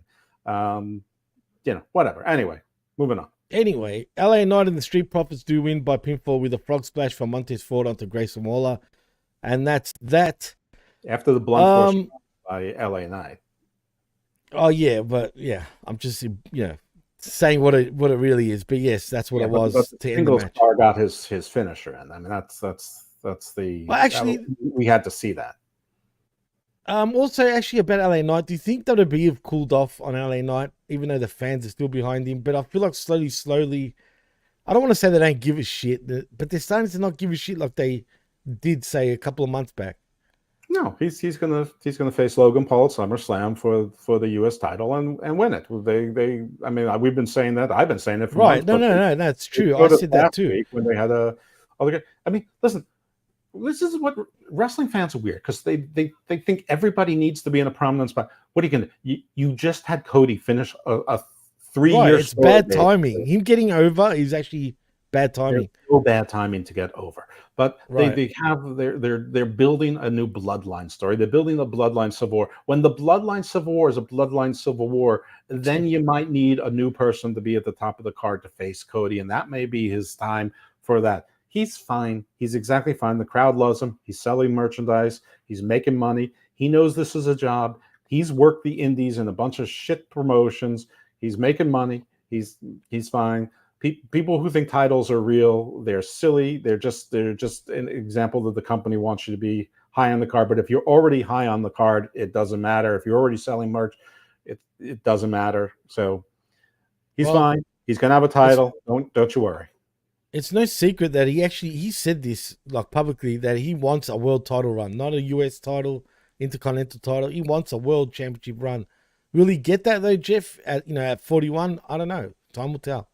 Yeah, I think he will. I think he will have a world title run at some point. I don't think it'll be particularly long, but yeah, I think that he will. But there's people out there saying AJ Styles needs one more run. Finn Balor needs one more run. They want everyone else to have one more run. Like, everyone's going to have, 10-day runs?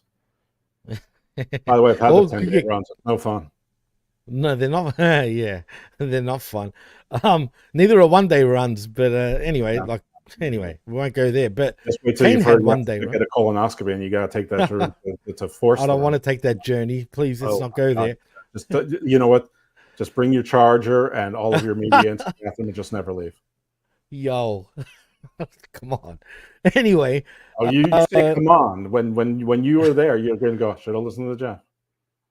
Wow. You know what? I probably will think of you. Anyway, let's not go there. Anyway, next. You when I have explosive diarrhea for 24 hours. Jeez, I get that a lot. Don't worry. That's a bad one, Jeff. Anyway. Next, we see Cody Rhodes and Logan Paul make their entrances. Essentially, this was the shittest segment I have seen either one of these two ever in. I'm straight up. Grayson Waller looked terrific.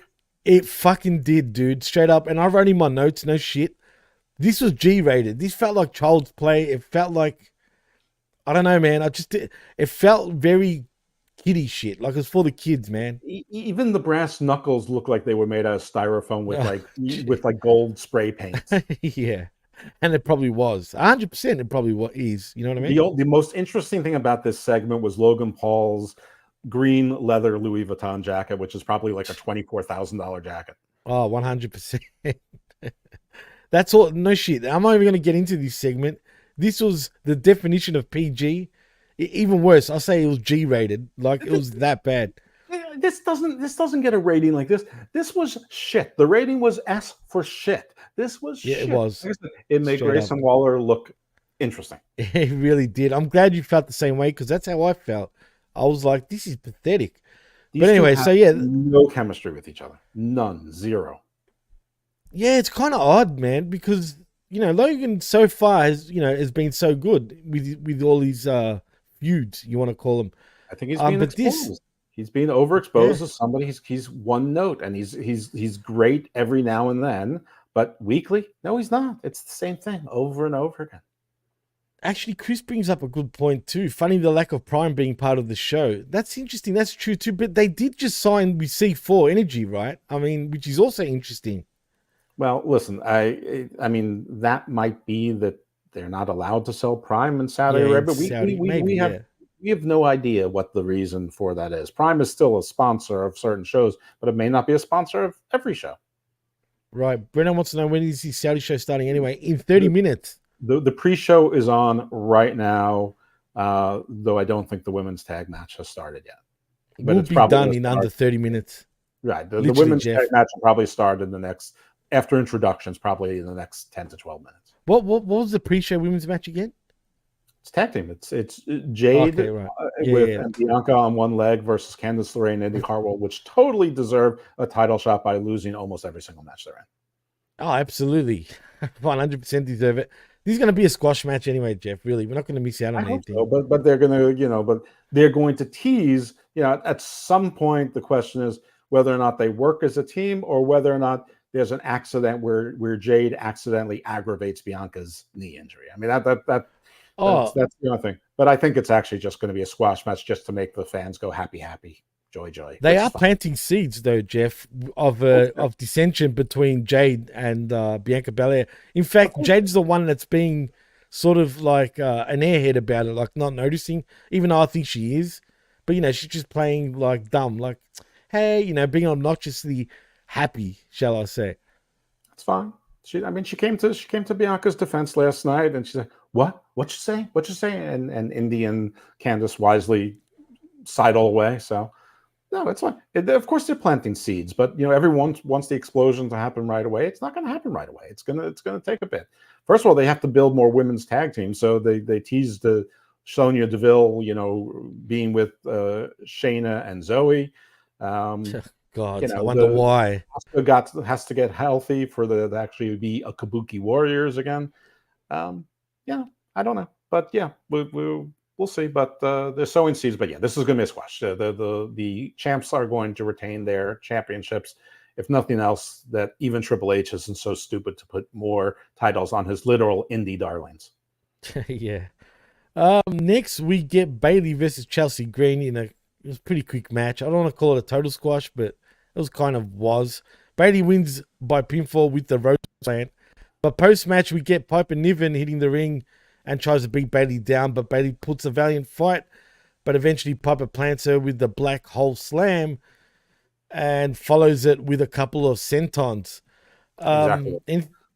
Anything to say about this? Yeah, and yeah, this is your match. They're going to give Piper Niven one of these little mini pushes. She's going to lose to Bayley, probably on TV, but possibly a SummerSlam match. Who knows? Or you know what? No, it's not going to be some. It's going to be Clash at the Castle in Scotland, where she's from. 100%, 100%. There you go. You just called it. 100. And she's going to lose. But listen, Chelsea Green is the perfect example of the discussion we were just having about LA Knight. Chelsea Green is one of the most over women rosters. She is extraordinarily successful. Her record is probably something like 5-36. She gets it, Jeff. She just gets it. Right. This is a job. They get paid money. They get paid the same whether they lose or win. They get paid she gets paid more to go on NXT. She goes on NXT. She gets paid more to do commercials. She does commercials. She knows what she has. She's fine being a chicken shit heel who doesn't realize. She's a great one at that, Jeff, really. Her facials are fantastic. Her social media game is fantastic. Everything about her is fantastic. She looks great. She acts great.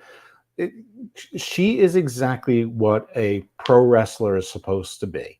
She is terrific. Laurel Van Ness has come a long way, and she was actually pretty good big time. Absolutely, man. Absolutely, the hot mess was the thing, man. I love that. The bunny stole her routine. I know. Anyway, let's not get into that, but that's true. Even Tony Storm has kind of a little bit, yeah. But stolen a bit of it. Everybody copies everyone, but Tony Storm's taken to it. I mean, I know a guy who thinks that Tony Storm stole the stuff from Goldust, and I can see it. I mean, there is some of that there, but Tony Storm took it to a different level. I mean, listen, it's Billy Graham is still somewhere complaining that Hulk Hogan took his act, and he's right, but Hulk Hogan took it to another level. He did, absolutely did. And it's not like, I know he lies a lot, right? I'm talking about Hulk Hogan. Right. He lies a shitload, actually. But he actually has said publicly, and I believe him, that he did take a lot of his gimmick from superstar Billy Graham. That's true. And Jesse Ventura and Scott Steiner. And Jesse Ventura, absolutely right. Yeah, spot on. I mean, this is you don't need his confession for that. I mean, by the way, Hulk Hogan just told me that he destroyed. He's the one who destroyed that Russian ship in the Black Sea, and he also and he also found 3 hostages in the tunnels of Gaza. So. That was back in the 80s, though, Jeff. See, now it's Cody. It was yesterday. Yeah, well, we have to believe him, right? But now it's Cody. That's Captain America. Yeah, but he's doing his Captain America stuff, on TV. Hulk Hogan's doing it selflessly. Yeah, without any sort of attention or fandom, right? I mean, yeah, pretty soon he's going to go to Haiti and rescue missionaries. Oh man. Anyway, let's get into the next segment quickly, shall we? Because AJ Styles goes to Nick Aldis and asks for one more chance against whoever wins the title tomorrow before he gets desperate and does something somebody might regret. Aldis considers it and tells Styles he knows how much respect he has for him. And if this were personal, 100% yes, any day of the week. Professionally, though, Jeff, he apparently can't do it. Personally, yes, boy. But professionally, yeah. Yeah. Sounds Russian. It is Russian. Breno says, if the Hulkster said it, I'll believe it. Good job, Drano. Yeah, brother. Yeah, absolutely. Labrat says Super lost to Jade the first round. Well, anyway. So what's going on with AJ Styles? Is he going to get another title shot, Jeff, or what's he going to do? I actually think this is going to lead to AJ Styles being traded to Raw for Gunther, really? Who will then face Cody at some point. And lose? Of course he's going to lose. Interesting. What gives you that impression, Jeff, before we move on? Well, I mean, Orton's not going to face Cody. It's not going to be face versus face, and they're not going to turn Orton right now. So Gunther versus Cody is the big marquee match for SummerSlam. I mean, it's not going to be Solo. It's not going to be Roman versus Cody again. It's Gunther's the big one, and they want Ludwig Kaiser for whatever reason to be a solo star. No one's seen Vinci since he was traded to SmackDown, so he can be the first one that Gunther dispatches, and and that buys you time. And Gunther's going to claim his match, and because does anyone want to see Gunther versus Damian Priest? Plus, they got Drew McIntyre is probably going to be the champion before that. Now, Gunther versus Drew, you may want to see, but you're going to have Drew have another 1-month title reign or 5-minute title reign. I mean, at some point that's got to end. And plus, by then you're hoping that CM Punk is ready or almost ready. So you want to have that Drew CM Punk feud. So where does Gunther fit into that? He doesn't. So he fits into SmackDown. So a trade. That's how I like it. But it makes sense. So I can see that. But we'll see what happens there. And AJ is in theory equal value. Oh, yeah, for sure. I agree. 100%. AJ can still go, man, even though he's 46, whatever he is. And he can fill the Seth Rollins role while Seth is, taking the next 4 years off, and it's not long enough. Seth, go to college. Get that degree, buddy. I know. If anyone comes across as dumb and dopey in a way, it's Seth. But anyway, Gam Wolford says, Niet, pal. I know. I saw him. He misspelled Niet also, but okay. See that, Gam? God damn. He did Niet. You got to get the Y sound, the Y, the Y. Yes, that Niet. It's N-Y-E-T. It's not English. Yeah. Don't anglicize it. No. Anyway, we come back from commercial after that AJ segment with Aldis, and we get an Andrade El Idolo hype reel, Jeff, and how his journey, has been easy, but he controls hasn't been easy, sorry. But he controls his destiny, and he's going to show everyone who he is. Nobody cares. I mean, nobody cares because how many times do we see this and nothing happens? In every company. In every company, this is exactly what he was doing in AEW. It's exactly in WWE. Exactly. Where's his Andrade, mask? you blew. He's another one who's perennially disgruntled. I just hope at this point he doesn't care what happens. And now they're sticking him with the Legado del Fantasma again. By the way, Why? Andrade, you're completely irrelevant because they found a better version of you in Santos Escobar. AEW thought that you were irrelevant because they think they found a better version of you in Roosh. I'm Ooh, not exactly sure they're correct about ouch. that. Oh, but him and Andrade, Rush are OGs though, man. Andrade is exactly the definition of mid. He's fine. Andrade is fine. He can do any role you want, but he's fine. He's not happy enough. He's with Charlotte. He'll just ride it. He's like Nakamura. He'll just ride it out for a while, and he'll make a lot of money, and he'll be rich the rest of his life, and he'll be laughing at me for this, and he's entitled to. You are correct, Andrade. I'm as Latino as he is because he's white by marriage. I'm Latino by marriage. Yes, We should totally double date. spot on. But yeah, I mean, Andrade. Talk about the definition of white too, Jeff, with Charlotte, by the way. Yeah, Andrade and Roosh are both doing the same thing. They're doing reintroduction vignettes about the same things they've been reintroduced about 16 times before. They're both in holding patterns. That's why I did this circle of planes going like around a plane, the right? airport. Exactly. Going around just doing the same thing because nobody knows what to do with them other than have them fight other Latinos, which is dumb. But you know what? Nakamura's on there. He's targeting Cody. Whatever. Let him do it. LA Knight gets the U.S. title. Andrade. Santos goes after that. Andrade. Looks like he's going to help LA Knight, but he turns on him, and Santos gets it. And what? I don't know. Whatever. It doesn't matter. Andrade. We don't. Whatever it is, I don't care that you're a third generation luchador. Everyone's a third generation something at this point. I don't care that you're a luchador. I don't care that you have a lot of masks. All I want you to do is button your shirt. Just button your shirt up. I don't care about that stupid medallion you wear on there. And don't bring your mask. Again. I mean, unless it actually has superpowers like the gauntlet. I'm not interested in seeing that damn thing again. Gam Wolf is with the comment of the night says Andrade should just take all of Ric Flair's antics and then write it out. Yeah, the Mexican nature boy.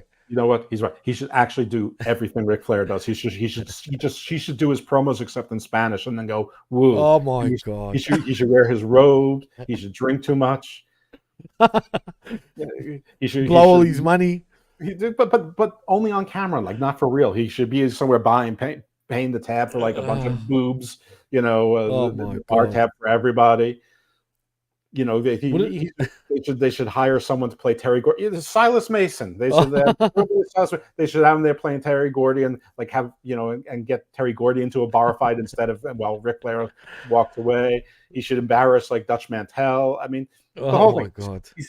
He should do what Jay Lethal did when he was doing the Ric Flair thing in TNT. That was the greatest thing at the time. Man. I love that. Never speak English. The only English word he should say is woo.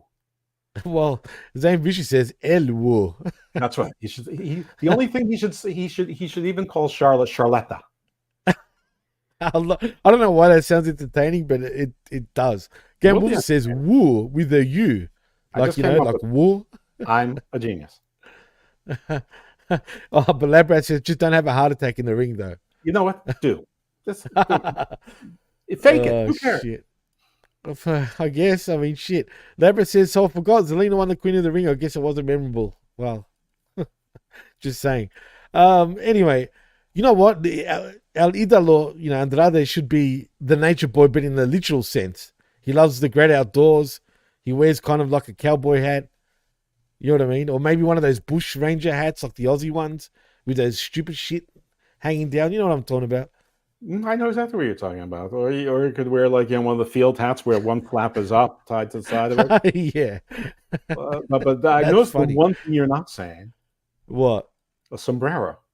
Oh, well, he's supposed to be the nature boy, yeah? Not fucking El Nature boy. Very decorative, just like he should have one to match the robe now. He shouldn't do a sombrero. Oh, boy, imagine. That would mean he's too aware of the comedic nature of it. Cat Wolfer says he should have a mariachi version of Ric Flair's theme. Absolutely. That would be fucking 100%. Funny. All like the falsetto, like the French horn, the higher.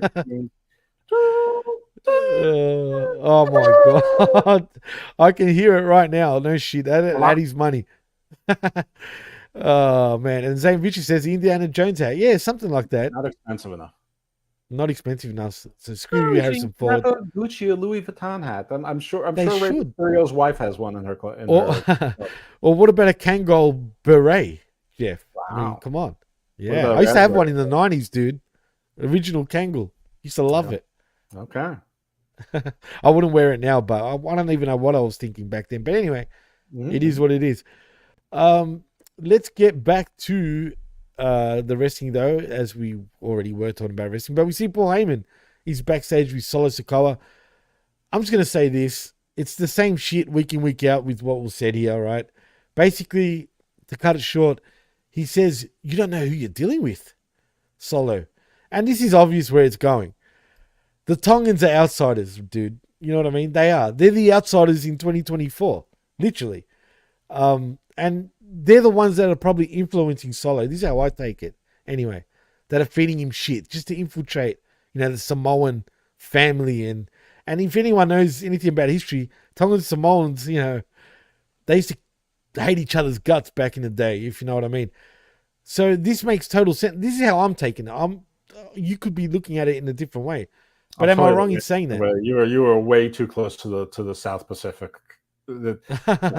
No, this is Solo, and ultimately maybe it's The Rock that's doing this. Right, But yeah, right. That's what's going to to happen. Solo trying to do a hostile takeover and trying to build his army so that it's too strong that when Roman comes back, he's got he's trying to get that crown away from the weakened king. By the way, Roman finished. No, he was working on. Well, now that you brought up The Rock, it makes sense for The Rock to be leading this, only because, if anyone knows The Rock, he's very close to the Tongans, literally, especially to Haku. I mean, Right. he did buy him Who's the a real car. tribal chief? Right, exactly. I don't know if you saw it. I'm sure you would have saw it. But he bought him the age of next month. Yeah, but you know what, dude? I think Hikuleo doesn't. I don't know. I don't really. He's really? too You young don't still, think he's joining his two brothers to make a lot of money and being the biggest story in wrestling? No, hey, look, man. No problem, but he's got no personality. Yeah, he's big. He's the biggest one. Neither does Tongaloa. Yeah, okay, I'll give you that. I think they don't Tama have Tonga. Paul Heyman's face gives them all personality. Tama Tonga is a lot better than you think, dude. I think, anyway. It doesn't matter. He's not there to talk. He's just there to look scary and angry. Solo Sikoa doesn't have much of a personality. He's just there to speak a little bit and sound angry and menacing while doing it. Paul Heyman is this. As long as Paul Heyman is orchestrating this, the rudder will be fine. And yeah, everyone's wondering when Jacob Fatu is going to be there, and he will be here soon. But it's not going to be in Saudi Arabia. That's for damn sure. Canada Spaceman thinks that Tongans are not assholes. They are supercalifragilistic assholes. I don't know any Tongans. I only know one Samoan, and she's tall and thin. So Breno, yeah. Breno says Jacob Fatu Samoan or Tongan. Come on, dude. He's a Fatu. Of course he's Samoan. He's related to the Usos. They're all from California and Florida. They are. Most of them are from Cali, but Dominic Mysterio is Mexican. I'm surprised they're not from Utah, since they're all Mormons generally too. Well, I think they've gotten over that. You think? I don't know. All the Samoans I know, they're still into their Mormon thing. You know what I mean? But anyway, Jacob Fatu has been known to smoke marijuana 7,000. Oh no, they all smoke, man. They're all troublemakers, dude. Most of them Mormons. Yeah, I know, but look, they're not religious. Their families are religious, though. But they did grow up in church. Funny enough, dude, you know how most of them are good singers? You know why? Because of church. I didn't know most of them were good singers, and they actually are, dude. And pretty much everyone grew up in church, because that is the way that Europe, that's true. has decided to rule the world, is through your hearts and minds, through the ticket to your soul. And everybody who is not a white person who is a Christian, you've fallen for a scam. Wow, that's his opinion, not mine. Just quiet. Read a book. You said it, not me. Go check out Garden of Doom, by the way, folks, if you want to hear more about that kind of stuff. Anyway, let's move on, Jeff, because we're at the main event, and it's Randy Orton. I said that because they're in Saudi Arabia. If you get the joke, if you know, you know. versus Tama Tonga in the King of the Ring semifinals match. And I get it, right? And Orton, of course, makes sense for winning, Of and he course. does win via RKO. But what I don't like is, do you think, Tama Tonga should have lost his match basically against Yes. Orton? Do you think this matchup was fine in the Yes. first place? In other words, okay, And then Solo why? injures Orton, so that so the Orton's protected when Gunther beats him because they cheated and Right? they stabbed them in the throat. Yes, everybody who was imagining that it's going to be Jey Uso against Tama Tonga in Saudi Arabia are insane. No, hell Saudi no, Arabia is getting hell the no. marquee match of Orton versus Gunther. Tama Tonga Very is not going to marquee. be. Why would Tama Tonga be the king of the ring? He's not even the king of the No, he tribe. shouldn't have even been in this tournament, in my opinion. It's fine. They wanted to make him look like he's impressive and strong. There's obviously some reason why Tongaloa hasn't done much physical yet. And didn't make the trip. Obviously, he's not fully healthy, not fully cleared. So yeah, no, this was fine, and him losing was fine. Losing to Randy Orton is not a problem, and Randy Orton losing tomorrow, or about today, is not a problem. And he was protected, just like Bianca was protected.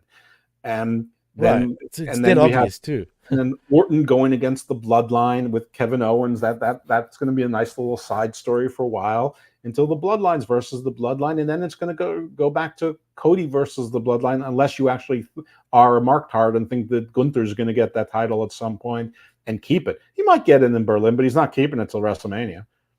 No, Gunther had hell his no. long run, and he's getting the king, so that everyone is reminded that he's top dog. He's perfect, dude. Pompous as well. He'll be pompous about it. I doubt he'll wear the fucking robe. He's I don't perfect, think but he's going to be he's that not top. as perfect as Drew McIntyre or Bobby Lashley. Well, Drew will definitely wear the robe. I think he's funny enough to pull that off. And plus he's Scottish anyway. But Gunther, he's too elegant to be wearing that robe and be. He already talks fancy as it is. You know what I'm The saying? days of the robe and the scepter are gone. I think that crown is I just, don't know. and he's not going to wear it on his head like the Burger King. He's going to hold it like this, Right. Yeah. Nia, I think, will go all in with it, pun I intended. don't I think so. truly think she will. Absolutely. But yeah, not Gunther. But yeah, She'll it's an demand the obvious. robe and the scepter, and she That's what should. I'm saying. That's what I mean. 100%. Zane Vicious says the opinions of Jeff Lippman. And then he says, "This is why you script podcast, Jimmy T." Well, we're live, pal. I'm sorry, the history and facts hurt people's feelings. Well, Breno agrees with you, so See?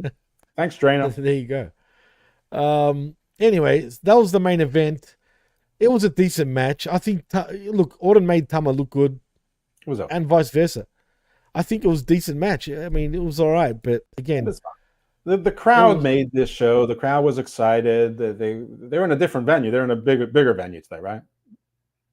wait, whatever. So they're in a different venue for I don't know. I'm King asking. and Queen? I thought that they were in a smaller venue for SmackDown. They're in a bigger venue for this show. I could be wrong. I don't really know. I don't really. I follow. thought they'd be in the same one, but I could be wrong. I don't know, but we'll find out. Sonic the Hedgehog has joined us saying, "Hello, homies. Where have you been, Sonic?" Where's he? Is he my homie? He's your homie. Trust me, he's your homie. He's all of Okay. our homies. He's What's good. up, He's a homie? good one. All right. Listen, Anyway, I don't know anything about people till after they're dead. Apparently, so Jesus Christ. I didn't even know his real name. Well, neither do I actually, but he's a good one. Believe me when I say that. he says, "What's up to me?" and then says, "What's up to a random guy." That is Dr. Jeff Lippman, Sonic. I'm a specific random guy. He's been around for many years. Anyway, let's get into our quick predictions before we end the show, because we need to watch the King and Queen of the Ring. I think we already predicted who's going to win it at this point. But by the way, so I guess somehow Rey Mysterio Jr. is coming out right now. I'm not sure what this is all about. Now? Oh, this must be this. They must be showing other King of the Ring. Never mind. Sorry. What's the first match? Well, we did pretty much say who we think is going to start from the main events, actually, because we pretty much gave it away. So we're both going Nia to win this, correct?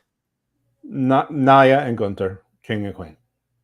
And Gunther, right? There you go. So we said it, Nia and Gunther to win your king and queen of the ring, and which is a great picks, man.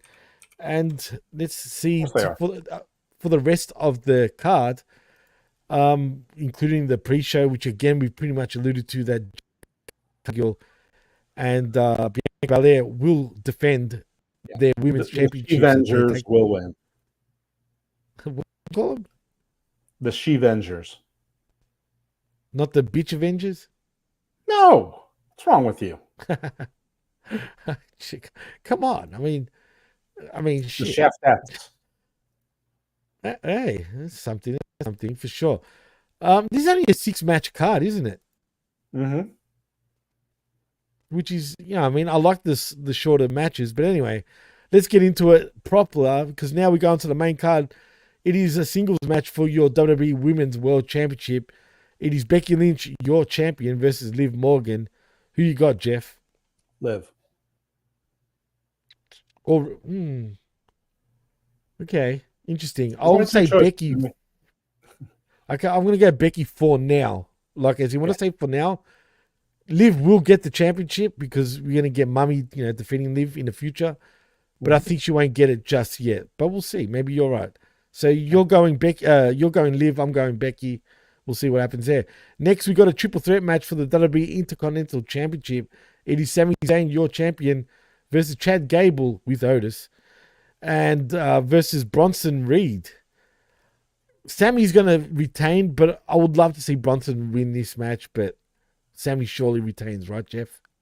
Bronson's a giant zero, and Sammy will retain.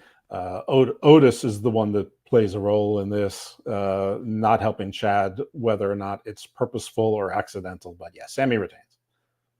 Okay. So we both Chad will be your Intercontinental Championship by the end of SummerSlam, if not earlier. I agree. Next is your undisputed WWE Championship match between Cody Rhodes, your champion, versus Logan Paul. Obviously, Cody's going to win this, right, Jeff? Yeah, I mean, when they made it clear rightly, what is entitled for title. By the way, they're so stupid, and I gave this to them for free. And sometimes I like to think that there are people who listen to my shows, and obviously there aren't because this is too easy. The Logan Paul should have primed his way out of his sponsors, his way out of his title being on the line, not had some stupid looking lawyer there saying, "You called it, dude." You said it on the SmackATTAck to a T, dude. It's like they were listening to the show for some reason. What you said, and that's a big call, but you were right. Yeah, but he never said the words, "I'm going to withdraw my sponsorship if my title's on the line." I mean, that's like so heelish, and it was so obvious. I know. You're right. You're right. All those people think that Triple H is a genius booker. You're wrong. He's not a genius booker. He's just a whole lot better than Tony Khan, much better, and not as crazy and not as married to idiotic things as Vince McMahon. Anyway, yes, Cody's going to retain, and I'm sure the match will be fine, and I'm sure that there'll be chicanery, and I'm sure that Logan will think he's playing chess, but he's actually playing checkers, and Cody's the one who will play chess because he will out trick him with, and somehow LA Knight will play some role in this to, further this story. I don't know. Whatever it is, Cody's winning. It doesn't. I don't want to fantasy winning. Sonic says exactly what we were saying pretty much earlier. Cody looking and acting like the school principal last night. Dude, we were both saying it was kiddie shit. That segment was atrocious. It was pathetic. But you're right. He was acting like a school principal last night. And wow, WWE really taking the pre-show seriously in that the women's tag team match isn't even going to be until the regular show. So it's not even really a pre-show. It's just going to be the opening match. Okay, so right now we're getting, I know in 5 minutes it starts and we're about to end the show. But so you're saying that right now it's just all a bunch of fluff, basically. Yeah. Right now it's the commercial for Riyadh. And they're not even in Riyadh. Of course. They're in Jeddah. Well, there you go. Well, anyway, Jeff, that's the show, and I said we'll keep it under 2 hours. Like I said, I want to watch the show also. So in saying that, man, what would you give this show a grade? We like to give grades over here on the SmackATTAck. So what would be your grade if you had to give one? I mean, because of the crowd and because of where they are, because this is a house show just to make people happy. Listen, Okay, I would normally give this show probably a C or C minus because it did the bare minimum to do the job. But because of where it was, I'll go as far as a C plus. I want to say B minus, but I can't get to a B. I mean, there was just too much bad. I agree, C plus. Also, I gave last week's SmackDown an A minus because I don't know why I enjoyed it for some reason. But this week was right.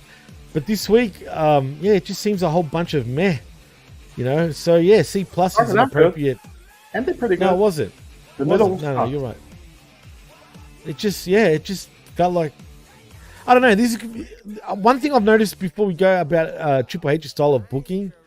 You know, for the last 6-7 months, how obvious is his booking, dude? Like when I say obvious, you know where he's going generally every time. Stories and most stories are it's just how you get there, and it's wrestling. So listen, watch Shawn Michaels NXT, and you're going to get 92% of how Triple H books the main roster. It's the same. No, it's worse. I think the way Shawn Michaels does shit. I love NXT. Literally. I will not hear this kind of bro. Oh my god! I will not hear this libel. NXT slander will not be tolerated. NXT is delightful. It's a mess, though. I feel like with Shawn Michaels, it's typical. Like the way he books his wrestling is like himself, his personality. Does that make sense? NXT is not gourmet. It's like really good microwave popcorn. That's what NXT is supposed to be. It's not movie theater popcorn. It's really good home microwave. The one that has enough salt and butter taste through and through, and you still get some of those crunchy kernels at the bottom. That's all NXT is. You just eat it, you enjoy it, you move on. Ken Wolfer says he gives this show a drunk Ric Flair at a pizzeria out of 10. Make of what you will. That means the best SmackATTACK of all time. That's right. This is the real channel attitude. This is the real Hamin media group right here. The Jews are taking over. Yalla, bitches. Shalom. Shalom. And he says shalom too. Shalom, nice. Cold Blooded says B minus. So that's a big call, Cold, but I can see why. But he's B minus. That's like the same grade practically. You enjoyed it a little bit more than we did. Sonic says psych. I assume to your comment. There you go. And the king of 2K24 says, how can you enjoy NXT when they do not follow any stories? They do. It's you who cannot follow storylines. Apparently the simplest ones. I recommend Dr. Seuss. Oh, and he's on fire tonight, folks. Or today. Labrat says C+. I'm at war with all of you motherfuckers. God, anyway, in saying that, Jeff, tell them where they can find. Too many places. Where can they find you, Jeff? You know what? Don't find me. Wow. Leave me alone, all of you. What a prick, huh? Oh my god, no. Don't listen to my shows. Don't watch my shows. I don't care. You know what? Watch the Lippman on UFL. That's the only show I care about. I've given up on everything else. Like Sonic says, HMG heels over strong. Yalla. Exactly. Shalomi, homie. And Aaron Ben Shlomo says, I rest my case. But anyway. What case? I wish you would rest talking about the stupid video games. Nobody cares about your video games. Oh, god damn. You're anyway.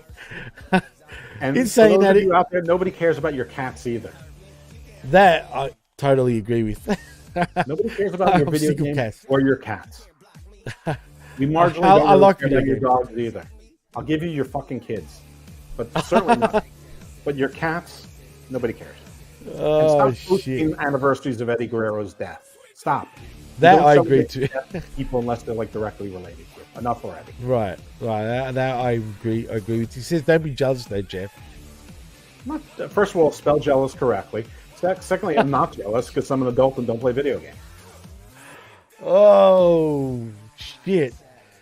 Oh, damn, yes, finally a real heel, I assume. I think it means, well, maybe it means feelings. I feel. No, I said heel. I feel the heel. That's right. Finally, a real heel, not this fake heel shit that Jimmy's been giving you all this time.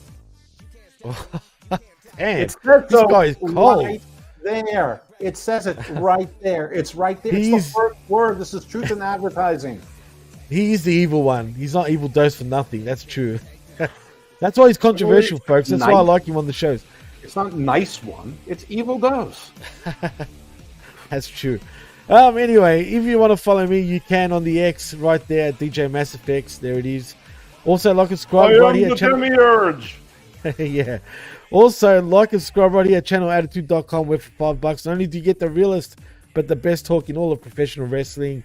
Also, Hamin Media Group.podbean.com for our affiliate shows, the PWC Network.podbean.com for all my other shows.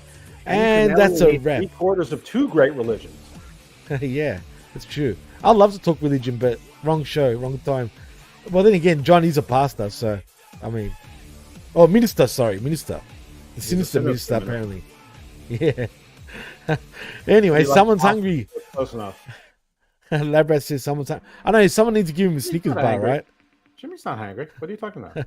No, it's not about you. Unrealistic Cliff not Burden angry. says later, guys. I'm Later. not happy unless I'm unhappy. That's true. Figure that one out.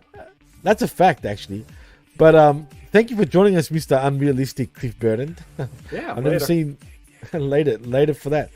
But anyway, in saying that, I am Jimmy T. That is the evil one, Dr. Jeff Lippman. You know what? And Maybe you've been better fully dressed than in her sexy clothes.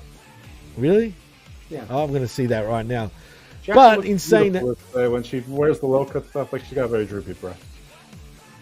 Sonic says all these tweener around here. I love this guy. There you go. There you go. There you go. Reference See, to that you got a character, new. You got a new. face. Just wait for my got face. It's going to take you by surprise. I'm going to super Yeah. kick Jimmy right through that continental divide. Gam says, yo, take care, everybody. Thank you. Thank you to everyone that joined us in the chat. You're all great as per usual. In saying that, I'm Jimmy T, that is Jeff Lippman, and you've been listening and watching the HMG SmackATTAck right here on channelattitude.com via Hamin Media Group, and we're out. Peace. Stay evil, my friend.